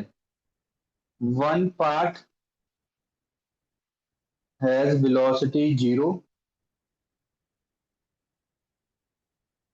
अदर पार्ट की मुझे पता ही नहीं, तो अदर पार्ट की वेलोसिटी मुझे निकालनी। अदर पार्ट हैज वेलोसिटी दोनों, तो किससे निकालें सर? यहाँ पे मैंने कुछ तो किया ही नहीं है, अपने आप ही फट गया, अपने आप फट गया। इसका मतलब कि देर इज नो, लिखो ऐसे, there is no external force. अगर यहाँ पे एक्सटर्नल फोर्स नहीं है तो बताओ यहाँ पे क्या होगा बच्चे? P I equal to P F होगा। सर में आ गया सभी को, है ना? Initial momentum equal to final momentum है। इनिशियल मोमेंटम क्या होगा? Mass into velocity. तो अभी तक तो एक ही ऑब्जेक्ट था, तो उसके पास था मान के चलो मास एम, और उसके बाद से वेलोसिटी u cos थीटा। मान तो नहीं मानते यहां तक? यस और नो, है ना? ये भी हमने किस पॉइंट पर निकाला? एट एच मैक्स, यही बोला ना था ना, एच मैक्स पे ही बोला था उसी पॉइंट पर। लेकिन फटने के बाद m/2 के पास तो होगी जीरो वेलोसिटी, अनदर m/2 के पास है वेलोसिटी मान के चलो v, तो जीरो हो गया। तो क्या हो गया? m u cos theta equals to m v by two. M से एम कटा, तो v के पास v की वेलोसिटी कितनी होगी? 2u cos थीटा होगा। समझ में आ गया यहां तक बच्चों? यस और नो? मतलब उसकी वेलोसिटी डबल हो गई। हाँ जी सर। जैसे ही फटा तो एक जीरो पे आ गया, उसकी वेलोसिटी डबल हो गई। अब मुझे सोच समझ के बताना, देखो क्वेश्चन यही पे इंटरेस्टिंग है, बाकी तो कुछ है ही नहीं। अगर ये मिड पॉइंट हम मानते हैं तो यहां से लेकर यहां तक की रेंज कितनी होती है बच्चों? r/2 बोल सकता हूं मैं, यस और नो? हाँ जी सर। और ये भी कितना हो जाएगा? r/2। अब ध्यान से समझाना है। इस पॉइंट पर जब अगर ये एक्सप्लोड नहीं होते, ध्यान से सुनो, अगर ये एक्सप्लोड नहीं होते तो ये बेचारा चुपचाप r/2 डिस्टेंस कवर कर लेता। मानते नहीं मानते? यस और नो हाँ जी सर। बच्चों? लेकिन इसकी डबल वेलोसिटी हो गई। वेलोसिटी डबल होने से डिस्टेंस भी क्या हो जाएगा? डबल। डबल हो जाएगा। तो इसका मतलब कि अगर इसकी वेलोसिटी डबल हो गई तो ये यहां से लेकर यहां तक आर हो जाएगा। हाँ। या मैं बोलूंगा यहां से लेकर यहां तक r/2, ये टोटल हो गया r। क्यों? क्योंकि सर इस पॉइंट पर ब्लैक वाले पे वेलोसिटी हो गई 2u cos थीटा। सर तो टोटल रेंज कितनी हो गई? हाँ जी, हाँ जी, थ्री बोलो R sir sir. U square आता है तो डबल 4 टाइम्स नहीं होगा कहाँ पे आता है u स्क्वायर? रेंज के फॉर्मूले में? एंगल भी तो चेंज हो जाएगा फिर। ओके वो तो सर। इस पॉइंट पर किया था ना बच्चे, मैं तो इस पॉइंट की बात कर रहा हूँ। समझा कि नहीं समझा? Yes sir. इस पॉइंट की बात कर रहा हूँ मैं। इनिशियल वेलोसिटी तो तेरी यू ही है, यहाँ पे चेंज होगा तो डेफिनेटली फिर तेरे को यहाँ पे चेंजेस करने पड़ेंगे। वो यू चेंज नहीं हुआ, यू cos थीटा डबल हुआ। समझा? Yes sir. ठीक है, तो लिख लो the other part will move total 3r/2 distance. 3r/2 distance चला, r/2 और r हो गया 3r/2। And the first part ने कितना चला होगा वैसे? फर्स्ट पार्ट तो सर केवल r/2 ही चला, r/2 डिस्टेंस चला। बस हो गया। सभी को ये क्वेश्चन क्लियर हुआ कि नहीं हुआ? यस और नो? हाँ जी sir. Yes, sir. Yes, sir. ठीक है,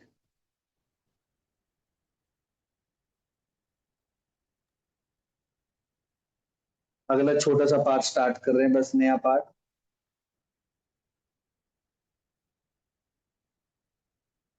ये भी इजी है, बिल्कुल इसी के तरीके से है, बस हल्का सा चेंज आ गया। इस बार कंजर्वेशन ऑफ मोमेंटम नहीं है, इस बार क्या है बच्चों? इम्पल्स है। इम्पल्स तो खुद ही क्या होता है? चेंज इन मोमेंटम ही होता है। इसका ना यहाँ पे कुछ ना कुछ एक्सटर्नल फोर्स दिया है, इस बार हमने एक्सटर्नल फोर्स बच्चों दिया है, तभी वहां पे क्या हुआ? चेंज इन मोमेंटम हुआ है। ठीक है बच्चों, तो नेक्स्ट टॉपिक आता है आपका इम्पल्स।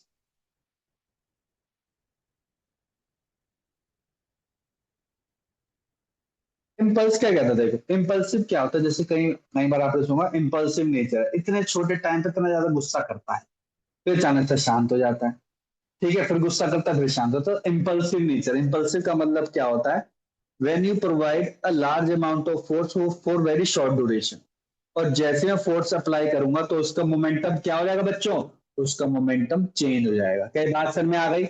अगर कोई ऑब्जेक्ट जा रहा है और उसको मैं एकदम से झटका दे दूं, जैसे आगे जा रहा है, सारांश जा रहा है, उसको मैं झटका दे दूं, तो सारांश क्या करेगा, आगे की तरफ जाएगा कि नहीं जाएगा, यस और नो, जाएगा कि नहीं जाएगा? एकदम से उसकी वेलोसिटी बढ़ गई, तो इसका मतलब उसका change in Yes, sir. Momentum हुआ कि नहीं हुआ? चेंज इन मोमेंटम हुआ। क्यों? क्योंकि मैंने उसको फोर्स लगाया, झटके से लगाया फोर्स। ये थोड़ा मैं लगातार लगाता जा रहा हूं, नहीं, मैंने झटके से लगाया, हटा दिया, तो वहां पे क्या हुआ बच्चों, चेंज इन मोमेंटम हो गया, चेंज इन मोमेंटम हो गया। तो जितना मैंने फोर्स लगाया जितने ड्यूरेशन के लिए, उसको भी हम क्या बोलते हैं बच्चों, इम्पल्स बोलते हैं। तो पहले लिख लो, impulse is the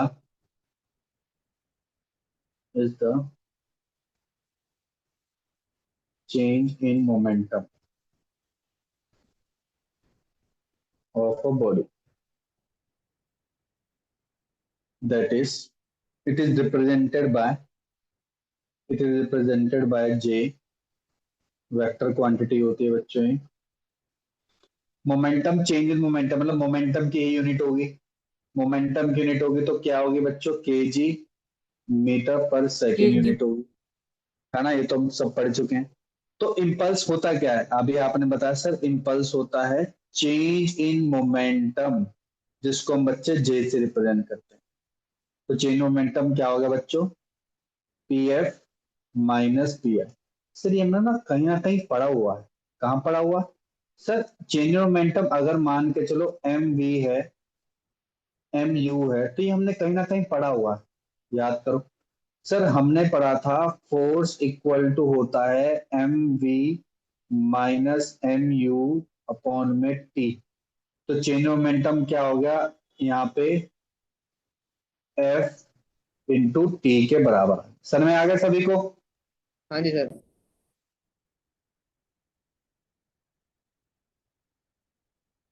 ये हो गया फॉर्मूला।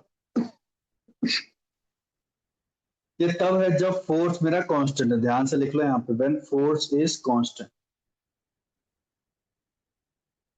अब क्या हो रहा है, मैं ना उसको लगातार धक्का मारता जा रहा हूँ और अपना फोर्स बढ़ाता जा रहा हूँ, तो उसकी वेलोसिटी बढ़ रही होगी कि घट रही होगी, पहले बताओ जल्दी से। क्या इसकी वेलोसिटी बढ़ रही होगी कि घट रही होगी? बढ़ती जाएगी ना, लगातार लगातार धक्का मारता जा रहा हूँ इसको, धक्का फोर्स लगाता जा रहा हूँ, तो लगातार इसकी वेलोसिटी बढ़ती जाएगी। तो उस केस में क्या होगा, जब मेरा फोर्स क्या होगा, नॉन कांस्टेंट होगा। लिखो, if if force is non constant, अरे कांस्टेंट नहीं है, कांस्टेंट नहीं होने की वजह से अब यहाँ पे क्या होगा, जो आपका जे होगा ना बच्चे, जे वो होगा आपका integration of F dot d t. ठीक है, या फिर बोलूंगा जो डीजे होगा, small small d J will be equals to F dot d t. Dot क्यों लगा रहा हूँ, डॉट तो नहीं लगेगा, केवल डी टी आएगा। क्यों? क्योंकि सर जो टाइम होता है, टाइम स्केलर क्वांटिटी ये होगा, तो इसी के बेस पर बच्चे ये आ गया। टाइम के साथ इंटीग्रेट करें तो जीरो से टी टाइम ले ले, अदरवाइज कोई सा भी टाइम आप ले सकते हैं। ठीक है, अब हमें फोर्स का फॉर्मूला पता है, फोर्स का फॉर्मूला होता है मास इनटू एक्सेलरेशन। ठीक है, टाइम ले लिया, अभी टाइम ले लिया जीरो से टी। ठीक है, एक्सेलरेशन का फॉर्मूला पता है सर हमें, क्या होता है, d v by d t into d t, d t से डी टी कैंसिल। तो अब v की टर्म में आ गया, v की टर्म में तो टाइम थोड़ा आएगा, v की टर्म में आएगा initial velocity minus final velocity. तो m dv यहाँ पे आ गया j। आपको पता है जब इससे इंटीग्रेट करूंगा तो फाइनल रिजल्टेंट क्या आएगा, j equal to m v minus m v. तो होता है आपका, ये क्या होता है, फाइनल मोमेंटम होता है, ये आपका इनिशियल। तो ये डेरिवेशन हो गई। स्कूल पर्पज से, अदरवाइज ये फॉर्मूला तो हम पहले लिख भी चुके हैं। सर में आ गया बच्चों? तो यहाँ पे अब बात आती है what is the direction of J, मतलब what is the direction of impulse.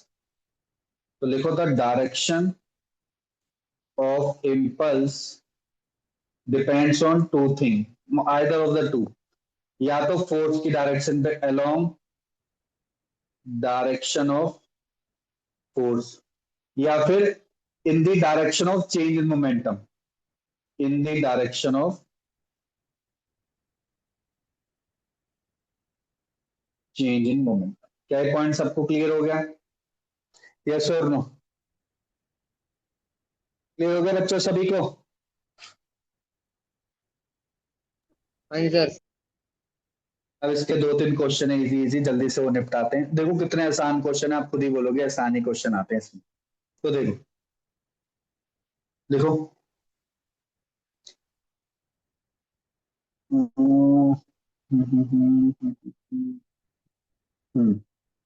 मैं अभी के लिए ना थोड़ा बहुत अभी बस एक आपको कोलिजन तो अभी मैंने नहीं पढ़ा है, बस मैं आपको इलास्टिक एंड इन इलास्टिक बता दूं।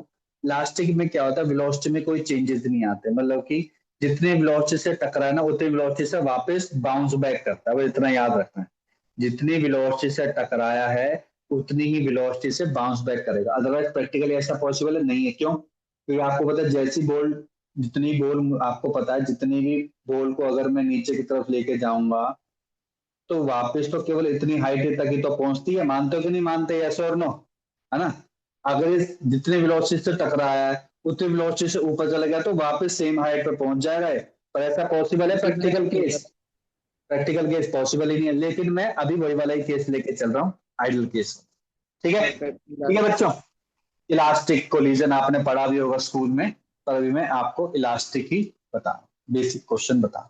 तो क्वेश्चन लिखते हैं, जब कोलिजन करवाऊंगा नेक्स्ट क्लास से तो आपको अच्छे से क्लियर हो जाएगा इलास्टिक और इन इलास्टिक। तो लिखो find the impulse of the ball, find the impulse of the ball when it strikes the floor, when it strikes the floor, considering surface is elastic, surface is elastic।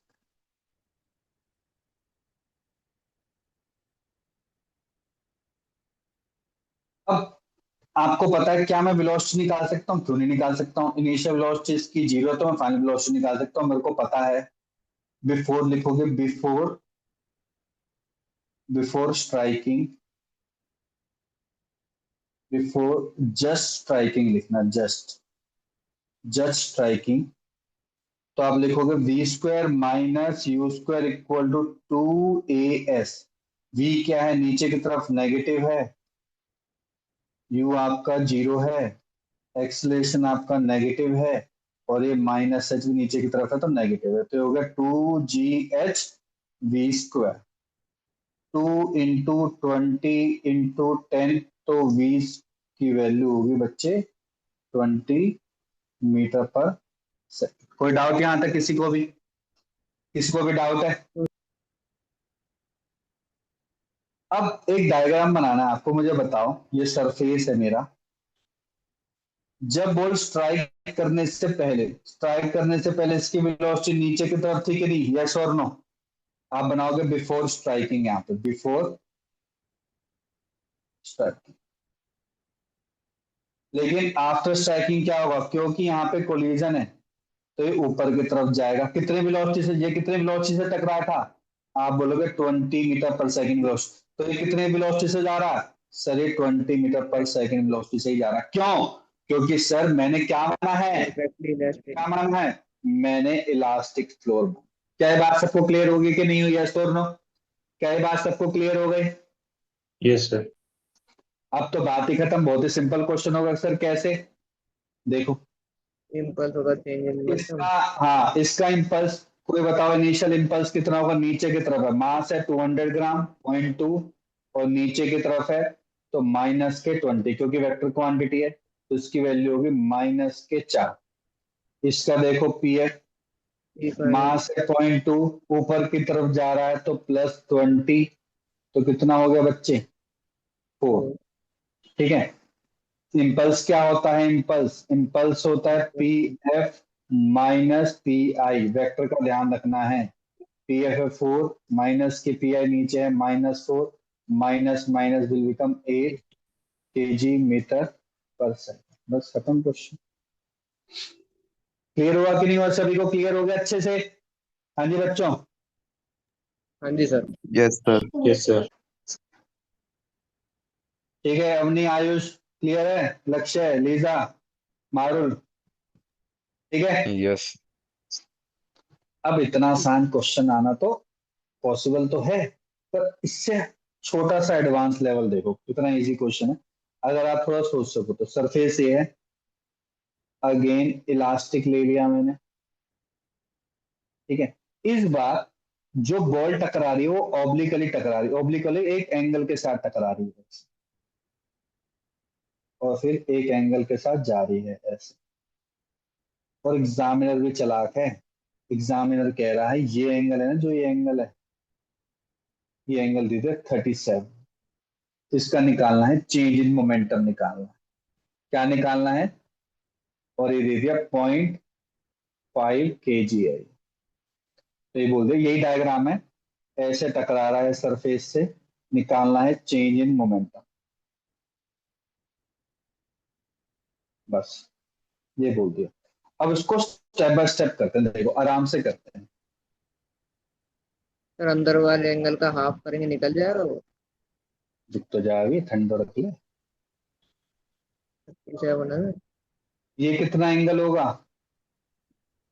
53 होगा ना, 57 क्यों होगा? 53 होगा। Yes और no? ठीक है।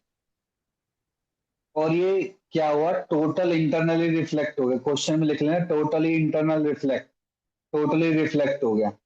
Totally reflect के कारण, हाँ क्वेश्चन में दे रखा, सॉरी, ये 37 दे रखा था और ये भी 37 दे रखा, तो ये 53 आ गया। ठीक है, क्लियर हो गया? ये दोनों एंगल दे रखे थे, ये निकालना था 53, बस। क्लियर हो गया यहां तक? क्योंकि 53 ले लूँ ना तो बहुत सारी चीजें कट जाएंगी, फिर मजा नहीं आया क्वेश्चन सॉल्व करना। सर में आ गया? ठीक है बच्चों, ये दोनों एंगल गिवन थे। ठीक है। इनिशियल वेलोसिटी भी तो गिवन होनी चाहिए, बिल्कुल होनी चाहिए, तो इसकी वैल्यू होगी 10 मीटर पर सेकंड, ये भी गिवन। अब मुझे बताओ, अब मैं दोबारा इसमें ही होता, अब चलो दोबारा डायग्राम बनाना, दोबारा डायग्राम बनाओ। अब देखो अगर इस डायरेक्शन में जा रहा है तो इसकी दो कंपोनेंट होंगे वेलोसिटी के, एक नीचे की तरफ और एक आगे की तरफ। अगर मैं इसको डायग्राम बनाऊं बिफोर कोलिजन, बिफोर कोलिजन बच्चे इसके दो कंपोनेंट होंगे। यहाँ पे है वेलोसिटी, अगर ये 53 है तो ये भी 53 होगा, ये होगा 53। क्लियर हो गया है ना? ये 53 है, ये 10 है, ठीक है। और आपको पता है कि इसकी वैल्यू अगर 10 आ जाए और ये 53 है,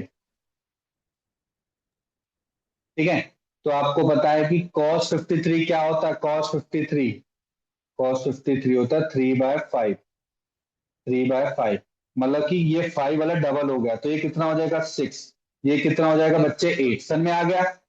सन में आ गया, यस और नो? है ना? सभी को क्लियर हो गया ना कैसे आ गया? तो सात वाला हो गया 6, ये वाला हो गया 8। ठीक है, तो इसकी मैं वेलोसिटी, इनिशियल वेलोसिटी कितनी ले सकता हूँ? इनिशियल वेलोसिटी ले सकता हूँ बच्चे 8 i कैप - 6 j कैप।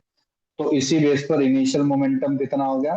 मास था 0.5, 8 i cap - 6 j cap equal to 4i - 3 j हो गया। ये हो गया इक्वेशन। अब मेरे को फाइनल मोमेंटम चाहिए, फाइनल मोमेंटम चाहिए।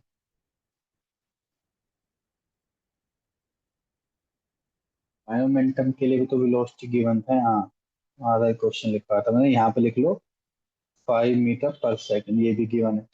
अब जब 5 मीटर पर सेकंड गिवन है यहाँ पे 5 गिवन है। तो इसके साथ एंगल कितना बना था देखो, इसके साथ एंगल ये 37 है, तो ये भी 37 होगा, ये भी 37 होगा, ये है 5। ठीक है, तो ये भी बना लेते देखो, ये 5 गिवन है, ये 37 है ना। cos 37 होता है यहाँ पे 4, क्योंकि एंगल कम हो गया, ये 4 हो गया, ये 3 हो गया। तो इसका मतलब कि बच्चों, ये वाली वैल्यू जो एंगल के साथ नहीं है, जो कि परपेंडिकुलर है, that will be called as 3 and that will be called as 4। समझ में आ गया? क्या ये बात सबको क्लियर हो गई? यस और नो? हाँ जी सर। ठीक है, तो इसका जो फाइनल वेलोसिटी होगी वीएफ, वो कितनी हो जाएगी? 3 आई कैप प्लस 4 जे कैप। तो फाइनल मोमेंटम हो गया आपका, मास है 0.5, 3 आई कैप 4 जे कैप, जो कि होगा 1.5 आई कैप 2 जे कैप। बस चेंज मोमेंटम निकालना है, वो क्या होता है? P F minus P R. P F कितना है? 1.5 आई प्लस 2 जे, माइनस का 4 आई माइनस 3 जे, माइनस करोगे तो माइनस के 2.5 आई माइनस माइनस प्लस 5 जे। देखो ये आ चुका क्वेश्चन।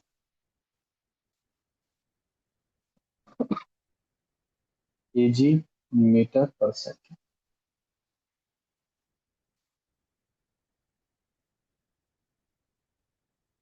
हाँ जी, क्लियर हो गया सभी को? हाँ जी सर।